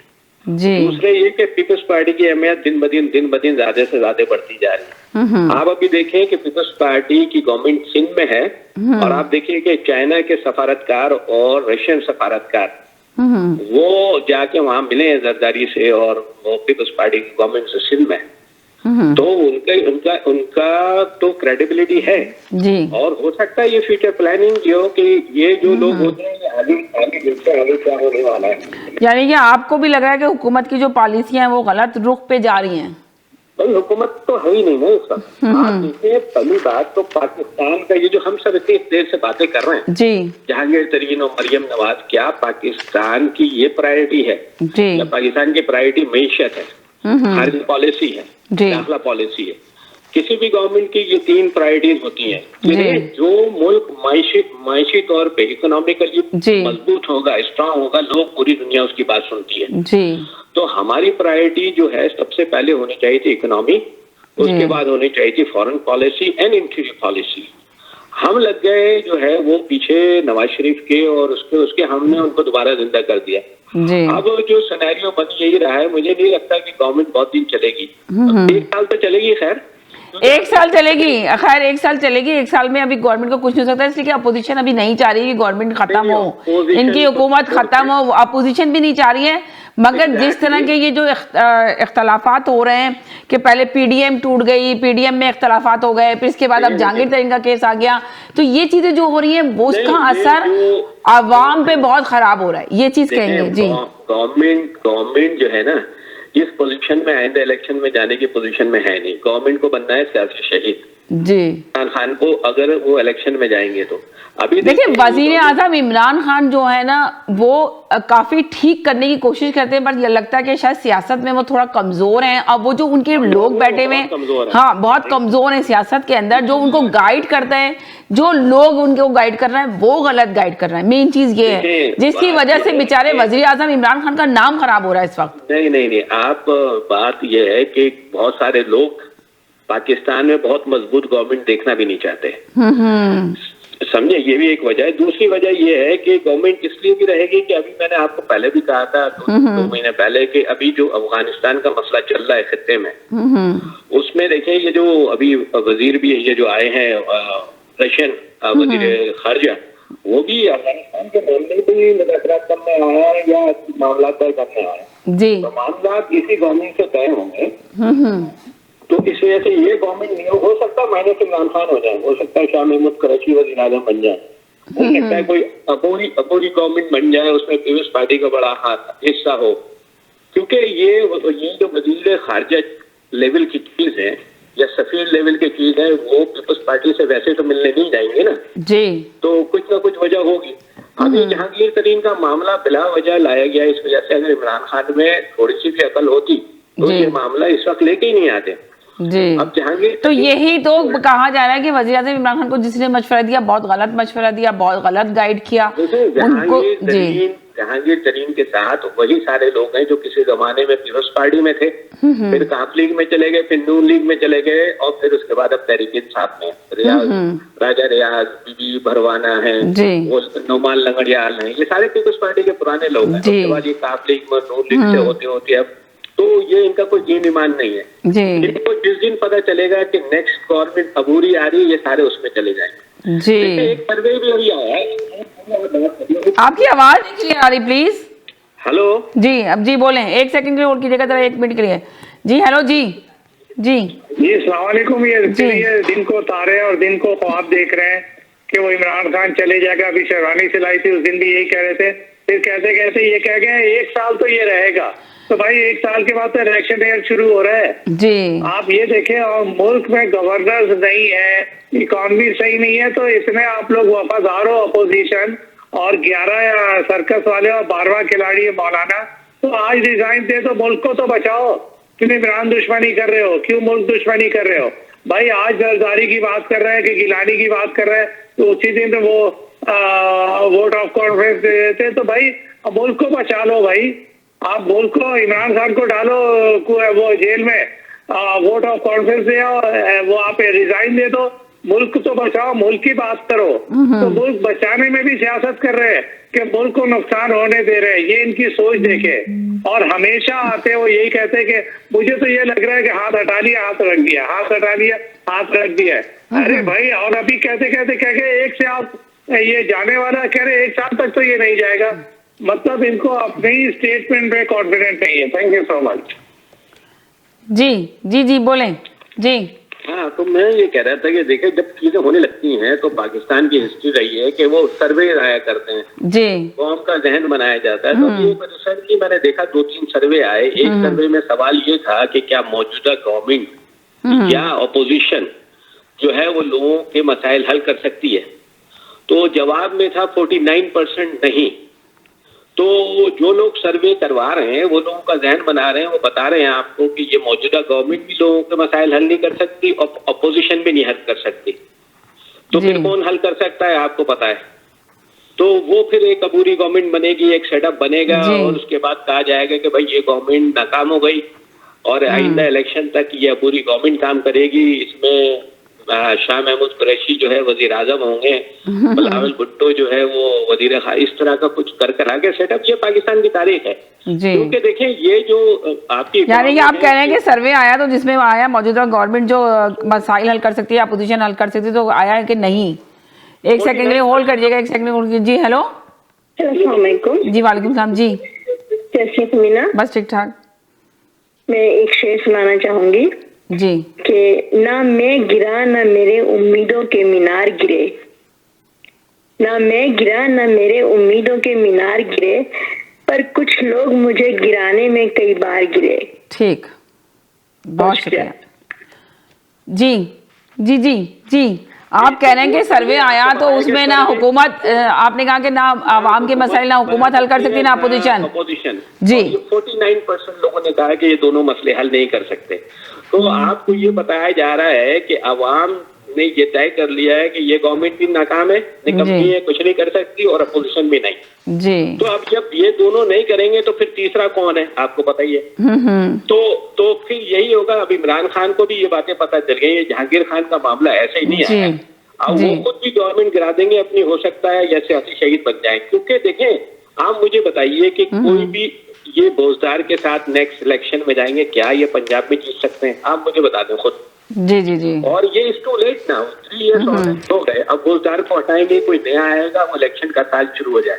तो गवर्नमेंट को भी पता है कि अब इस तरह की कारकर्दगी के साथ नेक्स्ट इलेक्शन में जाएंगे तो शायद 30 सीटें भी ना जीत पाए। तो एक सेकंड होल्ड करें जी जी जी जी। तो ये सियासी शहीद होंगे या खुद अपनी गवर्नमेंट बुला के अवाम में आएंगे, कहेंगे जी मुझे काम करने नहीं दीजिए, माफिया बहुत तगड़ी है, मुझे मेजोरिटी दीजिए, फिर मैं आपके मसाइल हल कर सकता हूँ, वरना मैं नहीं कर सकता। तो ये एक मामला हो सकता है। ये मेरे सर्वे अभी अफगानिस्तान का मसला चल रहा है। ये देखें अभी पाकिस्तान इतना अच्छा मुल्क है यार, ये पता नहीं कहाँ की डायरेक्शन लेके आते हैं नवाज शरीफ और उसके पीछे लगे हुए। अरे यार दुनिया में आपके अपना रीजन है, आपके पास गवादर है, आपके पास पूरा नॉर्दर्न एरिया है, आपके पास माइनिंग है, आपके पास समुंदर है, दरिया है। देखिए आपने जिस चीज पे सबसे मेन चीज ये कि इनकी तवज्जो उस पे चली गई ना कि सब चोरों को सामने लाऊंगा, चोरों को माफ नहीं करूंगा। अभी भी उनका कहना है कि एनआरओ नहीं दूंगा। एक सेकंड जाइएगा नहीं, इनका मैसेज लूं जी। हेलो जी जी, सैयद साहब से पूछे वो तीसरी पार्टी का भी तो नाम ले दे, वो कौन है? ठीक, एक तो हुकूमत हो गई, दूसरे हो गए, वो तीसरे कौन है वो भी तो पता चले। Be a man, call the name. ठीक है बाय जी। हेलो जी जी समीना बहन, सलाम अलैकुम जी। वालेकुम सलाम जी। समीना बहन देखें, नवाज और जरदारी ने कोई ऐसा डिपार्टमेंट, कोई ऐसा इदारा, कोई ऐसा पेशा, मिसाल के तौर पर डॉक्टर की मिसाल ले लें आप, डॉक्टर अदनान साहब जो नवाज शरीफ को जाली पेपरों में ले गए और किसी माई की लाल अदालत, कोई भी अदालत जो है उसके खिलाफ कोई पर्चा कटवा के दिखा दे हैं डॉक्टर अदनान के खिलाफ, जो जाली तरीके से नवाज शरीफ को लेके चले गए बाहर, और अब वही कोशिशें दोबारा हो रही हैं। देखिए ये चीजें तो हम लोग को ग्राउंड रियलिटी, हम लोग तो मीडिया में सिर्फ सुन के बात कर रहे हैं, लेकिन ये बातें मगर देखिए, मगर आपने ग्राउंड बता रहे हैं, हम जो ग्राउंड में जो चल रही हैं चीजें, तो आपने अभी ये बात बताई, तो आपको नहीं पता कि नवाज शरीफ को जो आप कह रहे हैं डॉक्टर अदनान साहब जो पर्चा बना के लेके चले गए, आपको नहीं पता कि नवाज शरीफ की भी डील हुई थी, इमरान खान खुद इसमें शामिल थे नवाज शरीफ को भेजने के लिए। शायद आपको याद होगा नवाज शरीफ ने कहा था कि मैं जब तक वापस नहीं आऊंगा मुल्क के अंदर, जब तक इमरान खान की हुकूमत रहेगी, और वही हुआ, नहीं आए। उनको अपनी बेटी को वापस बुलाना था। अब देखें उनकी बेटी तैयार बैठी है जाने के लिए, मरियम नवाज साहिबा। ये सब समझे डील हो चुकी है। ये जो वज़ीर आज़म इमरान खान कहते हैं कि मैं एनआरओ नहीं दूंगा, एनआरओ वो दे चुके हैं जिन लोगों को देना है। ये बताएं। नवाज शरीफ जब सऊदी अरब गया था ना जी, तो वो आखिरी शुरू के 7, 8, 9 साल तक तो बोला था कि उसने डील ही नहीं करी है जी। वो तो आखिरी 6, 7, 8 साल के बाद पता चला कि डील करी है। तो बेसिकली ये लोग तो झूठे लोग हैं कि डील इन लोगों, यानी कि आप कह रहे हैं कि डील ही नहीं हुई है, वज़ीर आज़म इमरान खान की डील नहीं थी। अदलिया ने इनको फ्री हैंड दिया जाने का, और गवर्नमेंट ने इनको बोला कि ठीक है हमारे पर कोई मुसीबत नाजिल ना आ जाए बस जी। तो उससे अदलिया ने जो इनको बेनिफिट जो दिया उससे उसने फायदा उठाया जी। लेकिन कहने का मकसद है कि देखें ये लोग क्रूप लोग हैं, जरदारी हुए, नवाज शरीफ हुए, ये जितने इस तरह के लोग हैं इन्होंने मुल्क को तबाह किया है। अब आप ये देखिए कि डॉक्टर अदनान इतना मौजूद पेश नहीं। अच्छा आप ये बताएं, अच्छा चले मेरा आप ही से सवाल है, आप कह रहे हैं इन लोगों ने मुल्क को तबाह किया, बर्बाद किया, तो मुल्क को अब कौन संवार रहा है, मुल्क को अब कौन सेट कर रहा है, ये बताएं। एक सेकंड जाइएगा नहीं, होल्ड करें जैसा, मैं बहुत सारे कॉलर आ गए। जी हेलो जी। हेलो समीना, ये मेरे भाई भी बोल रहे हैं कि वो डॉक्टर अदनान जो है वो नवाज शरीफ को अपने जाली पेपर्स पर बाहर ले गए, तो जरा इस बात का जवाब दीजिए ना। वो पेपर्स तो डॉक्टर यास्मीन राशिद साहिबा ने, जो कि पीटीआई से जिनका ताल्लुक है, उन्होंने कहा था मैंने वो पेपर्स खुद देखे और उनको वाकई में जरूरत है कि उनको एक अच्छी जाने का जी। तो भाई यास्मीन राशिद साहिबा ने झूठ क्यों बोला था? वो तो तहरीक इंसाफ की थी, वो नहीं बोलती ना झूठ। अगर झूठे पेपर थे तो उनको झूठ नहीं बोलना चाहिए था, फिर तो वो भी जिम्मेदार हुई ना। तो फिर आवाम को ये टोपियां क्यों पहनाई जा रही हैं? ये कहा जा रहा है कि इन्होंने सारे जितने पुराने लोग थे नवाज शरीफ जरदारी के, इन्होंने हर महकमे में करप्शन किए। जी चले, आपकी बात मान ली, वाकई सही है उन्होंने किया है, तो उनको पकड़ना किसको था? उनको पकड़ने का दावा तो इमरान खान साहब ने किया था। किसको पकड़ लिया उन्होंने? जरदारी साहब से वो हाथ मिला रहे हैं, पीपल्स पार्टी के सारे घिसे पिटे कारतूस चले गए, उनको उन्होंने अपने अंदर बिठाकर रखा हुआ है, सारे पुराने लोगों को अपने साथ जोड़ के रखा हुआ है। अभी भी जो नया वजीर खजाना वो लेकर आ रहे हैं, उनके ऊपर भी नेप के जो केसेस चल रहे हैं, तो वो कह रहे हैं पहले केसेस खत्म करो। तो इमरान खान साहब खुद भी तो वही सारे काम कर रहे हैं, फिर आप कह रहे हैं कि भाई आप कुछ करके दिखा दें। आपके प्रोसिक्यूटर जो अदालत गए थे, उन्होंने क्या प्रूफ पेश किए थे? आपके पास तो पूरे प्रूफ थे उनकी सारी चीजों की, चालबाजियों की, जो भी बकौल आपके की उन्होंने की थी। तो उनको रोकता कौन? उनको हुकूमत रोकती ना, कुछ नहीं था। तो मॉडल टाउन में जो हादसा जो सानिया हुआ था, उन तमाम लोगों को कैफरे किरदार तक पहुंचा देते, कोई एक काम तो करके दिखा देते। तो ये भी तो वही कर रहे हैं कि कुछ भी नहीं कर रहे हैं। चलें ठीक है, वही कर रही है जो अपने जाती सही है, ठीक है, बहुत शुक्रिया जी। हेलो जी। जी हेलो जी। हेलो हेलो जी। जी जी जी जी जी जी जी। गलत बयानी नहीं होनी चाहिए। डॉक्टर अदनान का सर्टिफिकेट किसी जगह पे ना उसने दिया ना उसको माना गया। पंजाब गवर्नमेंट के सर्विस अस्पताल ने सर्टिफिकेट दिया था, शौकत खान अस्पताल के डॉक्टर ने सर्टिफिकेट दिया था, वफाकी गवर्नमेंट ने बोर्ड बनाया था उसने सर्टिफिकेट दिया था। पता नहीं क्यों गलत बयानी करके जो है वो अपनी आकबत खराब करते हैं लोग। अब मसला ये है कि साबर शाकर जितने मर्जी दरबारी के सीधे पढ़ लें, अब अवाम के सबर शुक्र के पैमाने लबरेज हो चुकी हैं। अब मसला सिर्फ इनकी नायली का है, और उनकी नायली जो है वो अपना इन ट्रक की बत्तियों के पीछे लगाने से खत्म नहीं हो सकती। अब मसला ये जो जहांगीर तरीन वाला भी है, इसको हुकूमत ने इसको एक ट्रक की बत्ती बेसिकली बनाया है कि मुकदमा कायम करके, वरना असल में ये सारा एस्टेब्लिशमेंट अपना एक प्रोग्राम तय कर चुकी हुई है कि किस तरह से हुकूमत को अपना फारग करना है और जहांगीर तरीन को कैसे एक ऑपरेटिव टूल के तौर पे इस्तेमाल करना है। यानी कि आप कह रहे हैं कि इसके पीछे एस्टेब्लिशमेंट का हाथ है? जी बिल्कुल, सारा खेल ही एस्टेब्लिशमेंट का है, इसमें कोई कारनामा नहीं है। खान साहब का जी खान साहब ने पकड़ लिया, फलाना कर लिया, ये कर लिया। अगर खान साहब ने पकड़ना होता ना तो उसके ऊपर नाक का केस बनाते, जैसे बाकी लोगों को 3-3 साल अपना बगैर मुकदमों के जेल में रखते हैं, इनको भी 2.5 साल उन्होंने अपना बगैर मुकदमे के जेल में रखना था नेक। ये सिर्फ एक ड्रामा रचाया जा रहा है लोगों को ट्रक की इस बत्ती के पीछे जी हम एहतसाब अपना बड़ा जो है ना बड़े उस तरीके से कर रहे हैं, हालांकि कोई एहतसाब जो है वो नहीं हो रहा इसमें। यानी कि आप कह रहे हैं कि एहतसाब नहीं होगा, बस ऐसे ही शोर मचेगा और ये होगा और सारा कुछ फिर मसला सेटल डाउन हो जाएगा। जिस तरह ये पीडीएम का हुआ है कि पीडीएम का सारा जो शोर मचा है कि तहरीक टूट चुकी है, खत्म हो चुकी है, तबाह हो गई है, अब उस तहरीक का कोई वजूद नहीं है पीडीएम का। मैंने उस दिन भी ये 3-4 दिन पहले कहा था कि एस्टेब्लिशमेंट की कोशिश थी कि पीडीएम में से जो है इसकी मजबूती को खत्म किया जाए और उसमें से 1-2 को उसमें से निकाला जाए ताकि कमजोर हो। वो उन्होंने काम कर लिया। अब उन्होंने हुकूमत के ऊपर एक दूसरा दबाव बरकरार रखने के लिए अपना जो है ले आए हैं तरीन साहब को। अब तरीन साहब के गुब्बारे में हवा भर के तो इनको हवा खड़ा करके तो हुकूमत को डराते रहेंगे जितना पीरियड चलाना है। जी चलिए एक छोटे से ब्रेक की तरफ जाने, कहीं नहीं जाइएगा, साथ रहिएगा, ब्रेक के बाद वापस आते हैं। ओके थैंक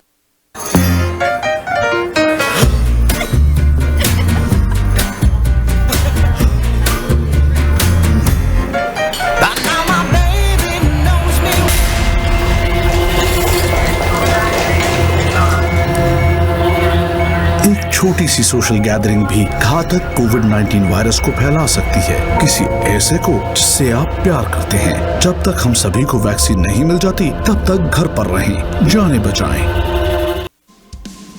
GTA का सबसे ज्यादा देखा जाने वाला टीवी चैनल आवाज इंटरटेनमेंट के साथ मिलकर बनाए आपके बिजनेस को और भी बेहतर। हम आपके कंपनी या बिजनेस को एक अनोखे अंदाज में पेश करेंगे जिससे आपके बिजनेस में और ज्यादा इजाफा होगा। हमारे फेसबुक, यूट्यूब और वेबसाइट को रोजाना लाखों लोग देखते हैं।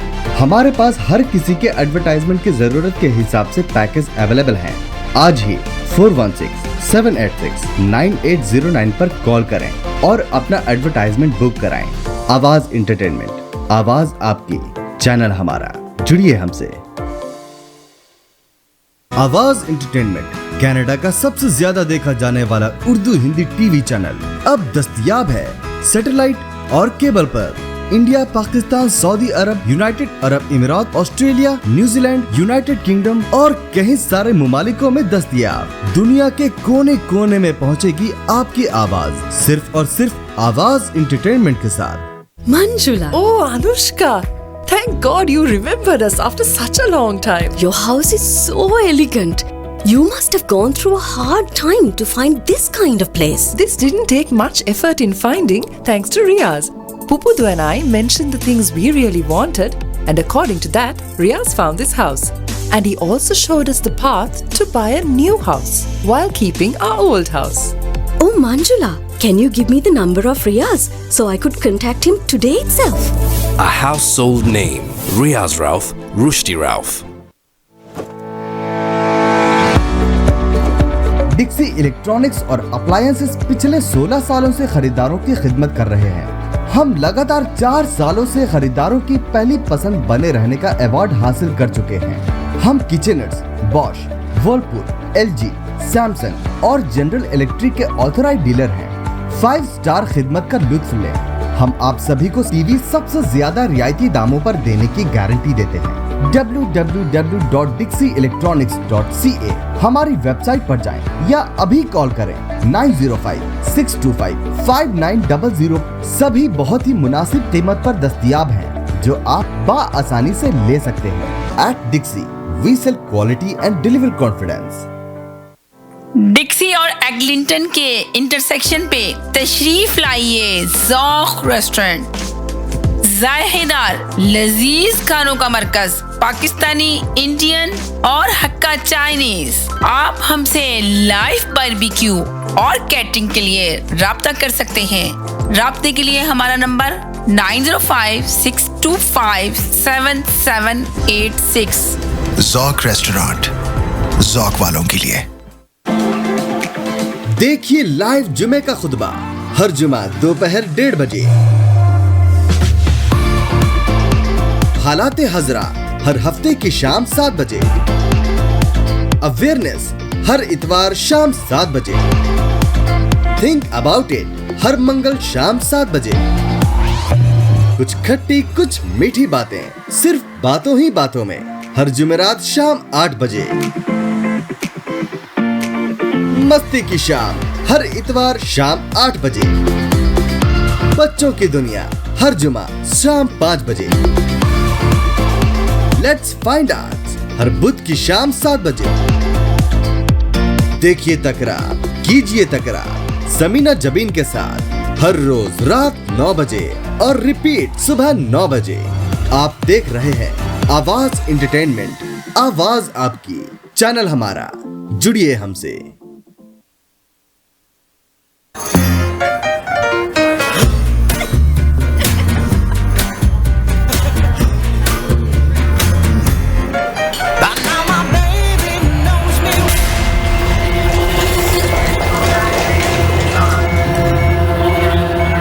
छोटी सी सोशल गैदरिंग भी घातक कोविड-19 वायरस को फैला सकती है। किसी ऐसे को जिससे आप प्यार करते हैं। जब तक हम सभी को वैक्सीन नहीं मिल जाती तब तक घर पर रहें, जाने बचाएं।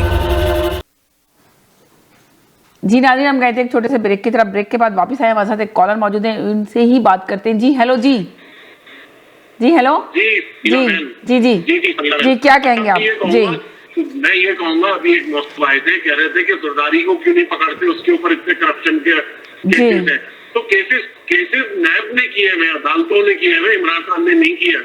तो इससे इमरान खान का क्या ताल्लुक है? दूसरी बात ये कि पहले तो बहुत भाई बहन का प्यार हो रहा था, गले में हाथ डाल के नारे लगाए जा रहे थे, जिए भुट्टो। तो अब जब पीपल्स पार्टी ने लात मार दी पीडीएम को, तो वो अब कितने बुरे हो गए। अब आपको एक सेकंड के लिए होल्ड करें। जी जी जी जी जी जी जी जी तो चोर डाकू सब नजर आने लगे। तो मैं ये कहूंगा कि भाई मिस्टर कॉमन सेंस, तो भाई थोड़ा सा कॉमन सेंस यूज करें। और आप देखें ये नैब और अदालतों के केस होते हैं, जिसमें इमरान खान कुछ नहीं कर सकता। मैं इमरान खान के हाथ। तो आप कह रहे हैं कि ये जो अदालतों के केस हो रहे हैं, वो कह रहे हैं कि ये तो सिर्फ समझ लें एस्टेब्लिशमेंट का काम है। उन्होंने पहले पीडीएम का जो है ना हवा निकाली, अब जहांगीर तरीन को लेकर आ गए, मोहरा बना लिया। और एक कॉलर ने कहा कि जी वो जरदारी साहब के पास इतने केसेस हैं, तो जरदारी साहब के साथ उनकी बातचीत चल रही है और जरदारी साहब को तो वो जो है ना एक तरह से लेकर आए जहांगीर। वो तो अब नून लीग की बोलेंगे ना, इसलिए कि पीपल्स पार्टी ने तो लात मार दी, पूरी पीडीएम गिरा दी, ढेर कर दिया जी, रेत का ढेर की तरह गिर गए। तो अब जाहिर है वो तो खटकेंगे जरदारी। तो पता है जरदारी ने तो फायदा उठाना, तो उठा दिया। इसको तो कठपुतली की तरह चलाता रहा, जब उसका काम निकल गया उसने लात मारी, भिगा करके गिरा दी। अब मौलाना साहब देखे कहाँ है? जी मौलाना साहब तो बीमार है, आपको पता नहीं? मौलाना साहब बीमार है शदीद तरीन। देखिए जब इतनी ऊंचाई से कोई गिरता है तो बीमारी होती है। अच्छा, यानी कि आपको ये लग रहा है बहुत ऊंचाई से गिरे इसलिए बीमार हैं? जी बिल्कुल। अरे आपको पता ही है, सब दुनिया को पता है कितना बड़ा, वो कहते हैं ना कि सूर का झटका धीरे से लगे, साहब है उनके साथ। तो जाहिर है उन्होंने दिल पे ले लिया बहुत ज्यादा। तो बस अल्लाह उनको हिदायत दे और परवरदिगार उनको शफा दे। बिल्कुल। और मैं बस यही दुआ कर सकता हूँ। और मरियम बीवी के लिए कह सकता हूँ कि भाई बहुत जल्द आपको एक बहुत नई बीमारी का नाम सुनने को मिलेगा, उसके लिए आप तैयार रहें और उसके लिए आप प्रोग्राम भी सेट कर लें। कोई नई बीमारी आने वाली है। चलें एक मिनट के लिए होल्ड करें। जी हेलो हेलो जी जी जी जी जी जी बोलें। तरीन की बत्ती की आड़ में ये बहुत सारे हैं मसाइल को जो है हुकूमत छुपाना चाहते, इससे तो ज्यादा हवा दे दिया।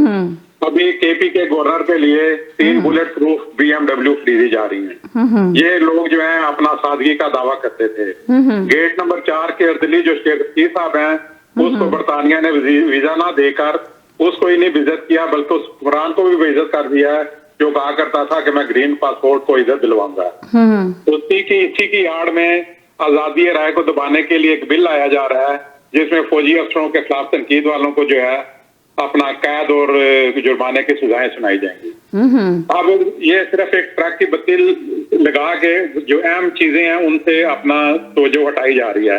अब एक फौजी अफसर के बारे में बात करें तो 2 साल कैद और 5 लाख रुपए जुर्माना है। भाई आप बात यह है कि दहशतगर्द मुजाहिदीन आप बनाए, सियाचिन आप बनवाए, MKU आप बनवाए, IGI आप बनवाए, तालिबान आप बनवाए, हुकूमतें गिराएं बनाए, पाकिस्तान का मजाक उड़ाएं, इलेक्शन चुराएं, मार्शल लॉ लगाएं, खान को लटाएं और चाहें कि बदनामी भी ना हो और आपके करतूतों पे कोई बात भी ना हो। अब ये सारे वो मसाइल हैं जो ये पिछले 2 दिनों में उठे हुए हैं वहां पे पाकिस्तान में। अच्छा। लेकिन मीडिया के ऊपर ये ट्रक की बत्ती के पीछे लगा के तो लोगों को लगा दिया गया। जी अब आप ये देखें ना कि एक FA पास सरकारी मुलाजम के बारे में तनकीद नहीं हो सकती क्योंकि उसे वोट पहने हुए हैं, लेकिन लाखों वोट लेके जो अपना सियासतदान मुंतखब होता है उसकी जो है अपना तस्दीक जो है वो जायज है। मतलब ये देखें जो चाहे आपका उसने करिश्मा साज करे, तो हमारी एस्टैब्लिशमेंट इतनी छुई मुई है कि जो बात करने से घबराती है। एक मिनट के लिए 1 सेकंड होल्ड करें। जी हेलो हेलो जी, 81 में मियां साहब उसे फौजी के जूते पॉलिश किया करते थे। वो इनका बाप था, हाथ जोड़ के सामने उसके खड़े होते थे कि तुम मेरा बाप है। और ये आदमी एक थानेदार की जॉब क्वालिफाई नहीं करता था जी, ये फेल हो गया था, ट्रेनिंग के लिए गया था थानेदार की जॉब के लिए। अपने मियां साहब जो बड़ी कलगी वाले हैं, तो फेल हो गए थे। तो फिर मियां साहब, बड़े मियां साहब लेके इसको उनके जनरल साहब के पास गए थे और ऐसे हाथ जोड़ के ये खड़े होते थे 5-6 कदम पीछे, उसके बराबर में भी नहीं चलते थे ये। तो वहां कहते थे तुम मेरा बाप हो। मैं उसके जूते, यानी कि आप कह रहे हैं 81 में मियां साहब जो है इनके जूते साफ करते थे।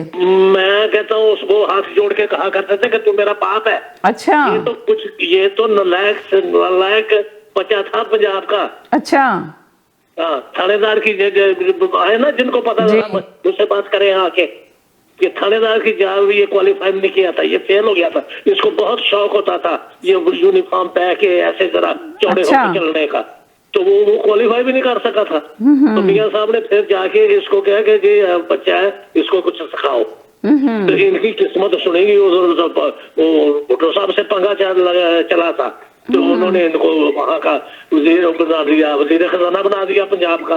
उसके बाद ये ऐसे जमे हैं पंजाब के वजीर आला 2-3 दफा, फिर भाई को लगा दिया।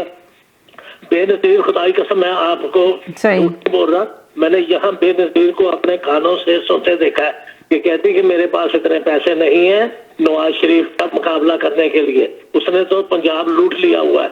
उस वक्त ये 2-3 टर्में लगा चुके थे वजीर खजाना की और इसकी जो शहबाज शरीफ के पास जॉब थी। तो वो कह रहे थे कि मैं that's not a competition for us, I need more money. तो फिर उसने जरदारी साहब को तैयार किया था, तो फिर उन्होंने करप्शन की है जो पाकिस्तान इस हालत को पहुंचा हुआ है। ये तो बाढ़ के बातें करते हैं ना अब फौज की, ये सारे फौज भुट्टो साहब को भी, ये सारे फौजों उनके बूटों का तो फायदा ही है सारा कुछ। नहीं तो ये कौन थे, इनके तो दूर दूर से नवाज शरीफ फैमिली में कोई मिलिट्री में भी नहीं था, कुछ इसमें नहीं था, पुलिस में नहीं था, ये तो ऐसे काम ही नहीं करते थे, ये बिजनेसमैन थे। और जबकि मैं बात करता हूँ ना, इनका दो जैसे छोटा सा टाउन होम होता है ना, इतनी जगह थी एक स्टोरी की जहाँ इन्होंने सबसे पहले कारोबार शुरू किया था ग्वाल मंडी में, लंडे बाजार के करीब। वो जो पाकिस्तान मज़ारे पाकिस्तान है ना, उसके मैं एक इंच आपको अभी बता सकता हूँ कि कहाँ था वो। ऐसे 2 ढलाई की मशीनें लगाई थी इन्होंने, तो वहां से कारोबार शुरू हुआ ये। तो फिर जब मैं 14 साल के बाद 68 में वो वहां से चला, मैं 14 साल के बाद पहले। यानी कि आप ये कह रहे हैं कि उन्होंने बिजनेस शुरू किया, 2 छोटी सी मशीनें लगाई थी और वहां से उन्होंने कारोबार शुरू किया। धुलाई की मशीनें होती, धुलाई की मशीन, लॉन्ड्री, यानी कि लॉन्ड्री रूम जिस तरह लॉन्ड्री कहते हैं हम लोग, वो मशीनें लगाई उन्होंने। हाँ, कारोबारी लोग थे। जब मैं 14 साल के बाद अपने मुल्क लौटा ना, पाकिस्तान गया, तो मैंने अपना घर देखना था वहां जाके। उस वक्त तो सब कुछ हमारा खत्म हो चुका था, कुछ है भी नहीं था, लेकिन मैं देखना चाहता था कि यहाँ 14 साल पहले मैं रहता था। तो वो जनाब दुनिया ही बदल गई हुई थी, इत्तेफाक फाउंड्री बन गई हुई थी 14 साल में। तो ये चल उसी वक्त कहता हूँ ना कि जब मैंने इनको ऐसे भी देखा है, मैंने दूसरी तरफ भी देखा हुआ है। यानी कि आपने उनको हर उसमें देखा हुआ है। झूठ बोल रहे होंगे या तब झूठ बोल रहे होंगे, it's not truth, I see the both side. जी जी जी, आपने यानी कि उनको हर सूरत हर हाल में देखा हुआ है। बिल्कुल, नवाज शरीफ के स्कूल के जमाने की मैं बात कर सकता हूँ इनसे। अल्लाह हाफिज। अल्लाह हाफिज, बहुत शुक्रिया जी। जी जी जनाब, जी बोलें। हाँ जी बोलें। बात यह है कि अगर मियां साहब ने भी कोई गलत काम किया, फौजियों के बूट अपना चाटे हैं या किया है, वो भी गलत किया है।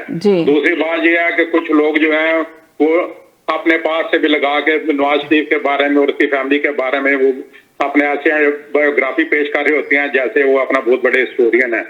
आप इस को आप मसलक नहीं कर सकते। जो उनका इंडस्ट्री में किरदार था वो दुनिया को पता है, किसी को बताने की जरूरत नहीं है। और दूसरी बात यह है, सिंपल सी बात यह है कि एस्टेब्लिशमेंट, तो ये इस बात को ये कंफर्म कर रहे हैं कि नवाज शरीफ ने अगर उनके बूट पॉलिश किए थे कि एस्टेब्लिशमेंट उस वक्त भी ये गलत काम करवाती थी पॉलिटिशियन से। तो हमारा जो मौकफ ये है, मेरा मौकफ ये है कि एस्टेब्लिशमेंट अपने औकात में रहे, जो उनका काम है बैंकों में है वो बैंकों में जाके अपना काम करें। उनका क्या काम है कि सियासतदानों को जो है वो आके अपना हायर करें और फायर करें और उनको अपने साथ मिलाएं और हुकूमतें बनवाएं और हुकूमतें चढ़वाएं। ये मेरी बात की तस्दीक कर रहे हैं। अगर ये बात का सच है कि उन्होंने ये ऐसे ही किया था तो वाकई किया था उसने, और नवाज शरीफ ने उसके ऊपर मदद भी की थी। जब चार्टर ऑफ डेमोक्रेसी साइन किया था तो उन्होंने अपने माजी पे नदामत का इजहार किया था कि हमने फौज का अपना साथ दे के जो है बहुत बड़ी गलती की है और उससे हमें नदामत है। ये चार्टर ऑफ डेमोक्रेसी में लिखा हुआ है जी। तो इसलिए वो दूसरों के वकील ना बने और काम का दूसरों के ऊपर आपने फतवे ना जा रहे हैं। जो काम की बात है उसकी बात करें, जातियात की बात नहीं हो रही। इस वक्त बात हो रही है मुल्क में जो इश्यूज हैं कि वो उस इश्यूज के ऊपर बात हो रही है जी। तो किसी की जात के ऊपर तो अगर आ जाए, अगर इमरान खान के मैं जात के ऊपर आ जाऊं जी, ये लंदन में क्या करता था, फलां क्या करता था और पहले क्या था, जिसका खाता कहाँ से था, पीता क्या था, वो मसले का हल नहीं है। मैंने आज जो बात करनी है, मैंने इमरान खान जो इस वक्त एज हुक्मरान है, मैंने उसकी हुक्मरानी के ऊपर बात करनी है। तो हम जो अगर इमरान खान पे तनकीद करते हैं उसकी पिछली हिस्ट्री के ऊपर तनकीद नहीं करते हैं, हम उसके आज के उन कामों के ऊपर तनकीद करते हैं जो इसकी नाअहली की वजह से मुल्क में ये सूरत हाल पैदा हुई है। यानी कि आप बात कर रहे हैं, आपने ये कहा कि वो जो बता रहे हैं कि अभी जो उन्होंने नवाज शरीफ के बारे में बताया है कि उनका बिजनेस किया उन्होंने, उसके बाद वो आगे बढ़े, तो आप कह रहे हैं कि उनकी जाती मसले पे। हाँ, मैं भी आपको यही कहती हूँ कि जी हेलो जी जी, दुनिया में ऐसे नहीं होता कि सारा मुल्क लूट के तुम जाके इंग्लैंड में भाग के बैठ जाओ और उसकी कोई बात भी ना करे। कौन कौन कौन ना बात करे, हम तो करेंगे भाई। ये है सारा पाकिस्तान 20 करोड़ आवाम को वो फुकरा करके अपने बच्चों को लेकर लंदन में चला गया। सबसे पहले अपने दामाद को भेजा, अपने बच्चों को भेजा, फिर वो डार साहब को भेजा, फिर सलमान को भेजा, लेके आए ना वापस यहाँ, जिसका खा के गए हैं। ये वो बात है जिस थाली में खाया उसमें छेक किया इन्होंने जी। ये फिर कहते हैं कि उनको गद्दार क्यों कहते हैं जी, और ना कहे तो क्या कहे फिर। दुनिया लूट के चले गए तो उनको कुछ ना कहो जो उनके साथ पे ना, he is a fair game man, grow up, you live in Canada too. इतनी सेंस होनी चाहिए। ठीक, चले अपने लोगों के बच्चों का रिज़्क छीन के ले गए वो। सही जी जी बोलें जी। मेरा जो कहने का मकसद ये है, अगर वो एज ए प्राइम मिनिस्टर उन्होंने कोई गलत काम किया उसके खिलाफ मुकदमे बनाए, उनको पकड़े भी, वो किसी को ना छोड़ें। अगर एज चीफ मिनिस्टर उन्होंने काम किया, गलत किया, उसको पकड़े, उसके ऊपर मुकदमा बनाए। एक सेकंड उठ गए जी। हेलो हेलो हेलो जमीना। हाँ जी हेलो। हाँ, मैं तो ये कहना चाहती हूँ कि यार वो हुकूमती दावे कहाँ चले गए। फवाद चौधरी जनवरी में नवाज शरीफ को वापस लेके आ रहे थे, तो मेरे ख्याल से अब तो क्या ये तो अप्रैल की 7 तारीख हो गई है, तो वो उनके दावे वही हवा फजाओं में उड़ गए, जैसे सारे दावे उड़ रहे हैं उनके एक एक करके। ये वादा ये दावा भी उड़ गया। तो हुकूमत पाकिस्तान की तरह तब्दीली सरकार ने जो वादे किए थे पहले अपने वादों में नजरसानी करके वो वादे तो पूरे कर दे।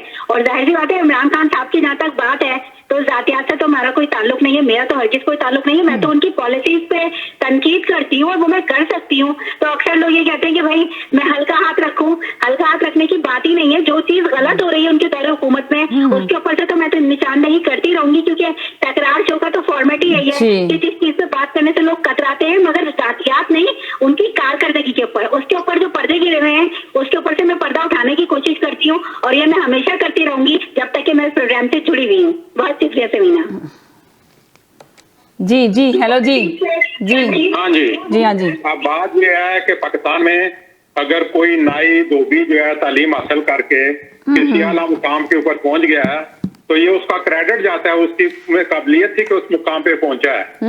यहाँ पे लोग आके पिज्जा बेच के अपना किसी कोई घर खरीद लेते हैं तो फने खान बन के अपना बन जाते हैं, लेकिन पाकिस्तान में यही काम कोई दूसरा करे तो वो जो है काबिल।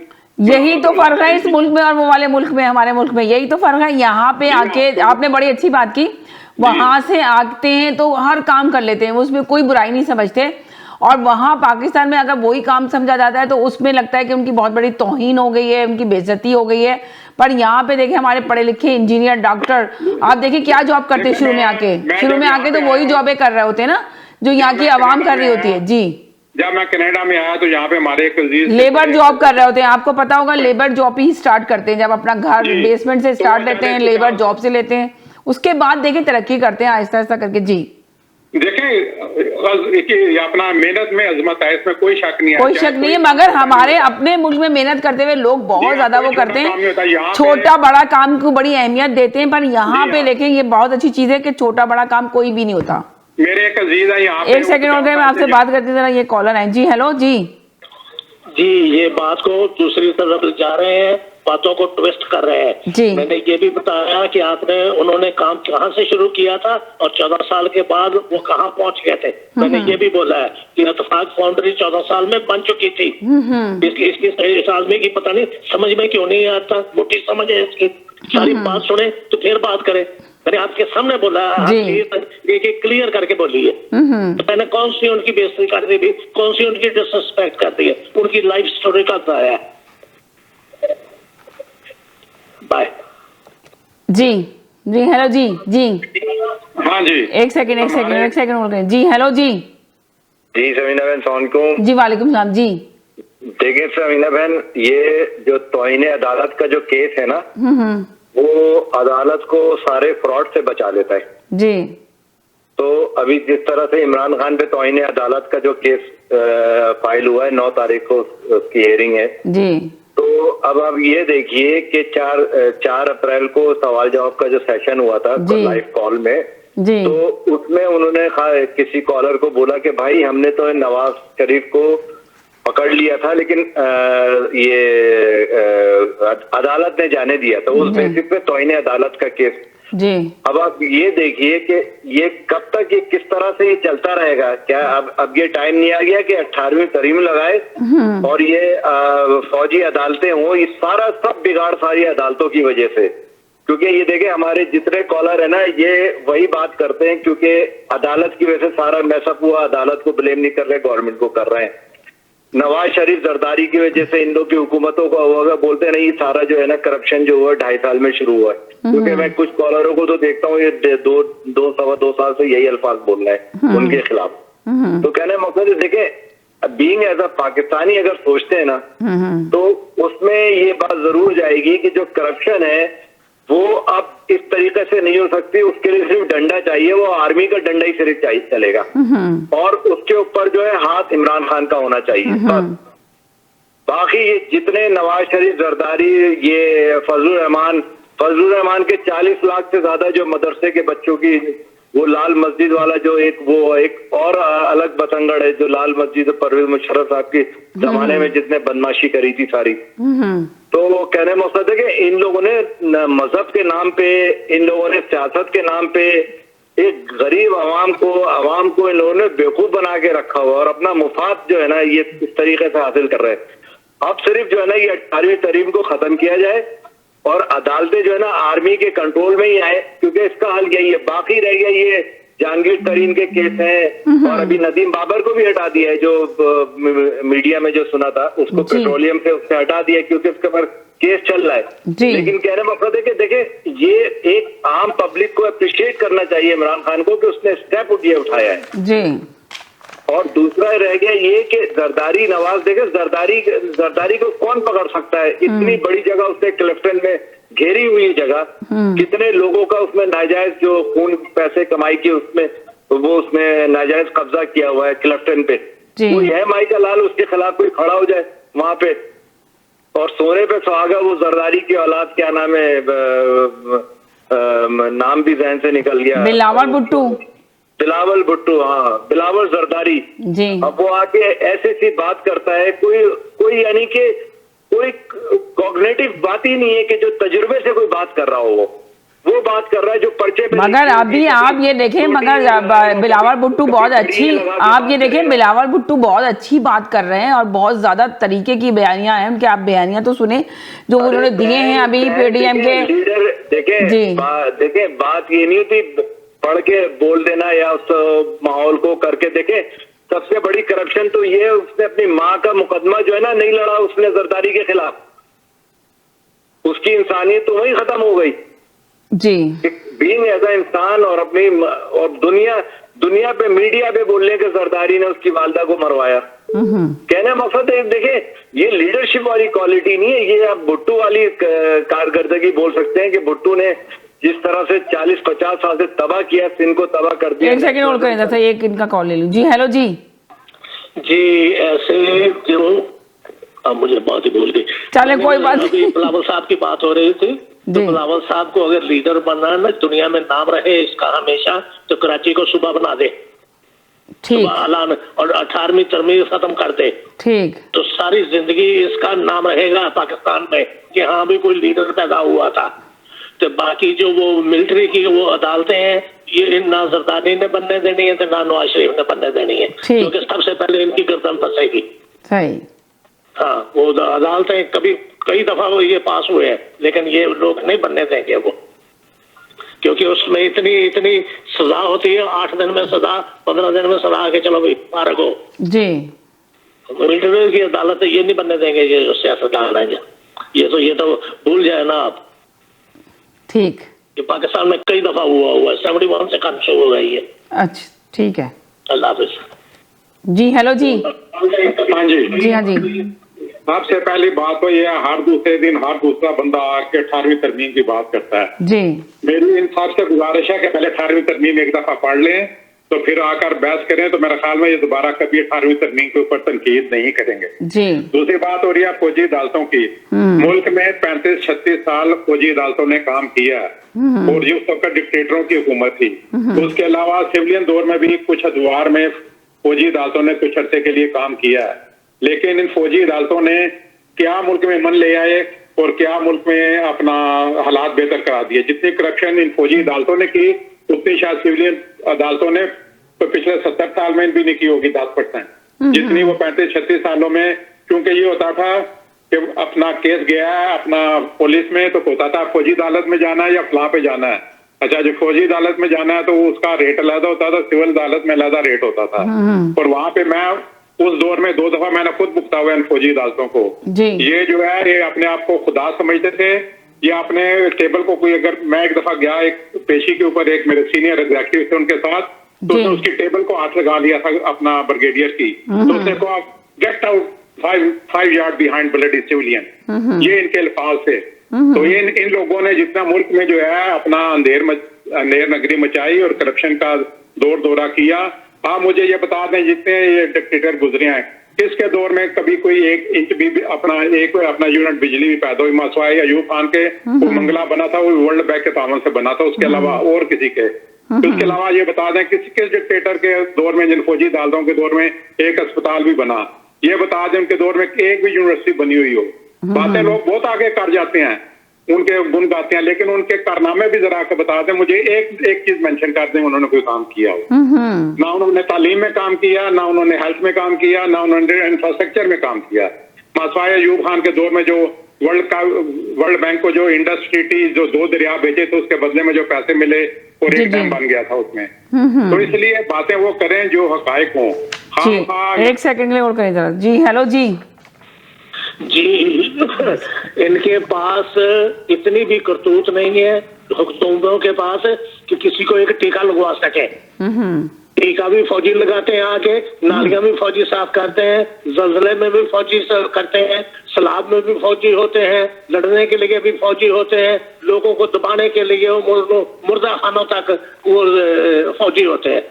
अगर फौज ने सब कुछ करना है तो इनकी क्या जरूरत है? इनको लूटने के लिए रखा हुआ है सबको। अपने लूटो और अपने बच्चे पालो और इनसे जान छुड़वाओ, फिर वही हिसाब ठीक है फौजी, क्योंकि हर कुछ करना ही है फौजी ने। ये तो अपने नालियां तक नहीं साफ कर सकते। अगले दिन वो कह रहा था टीका लगवाने के लिए जी वो कोई मिल ही नहीं रहा, ना कोई नर्स मिल रही है ना डॉक्टर। वो फौजियों को बुलाया और वो लोगों को लगा रहे थे। तो फौजियों ने सब कुछ करना है तो कितने हलाल फ्रॉम दैम में वहां क्यों बैठे हुए हैं ये?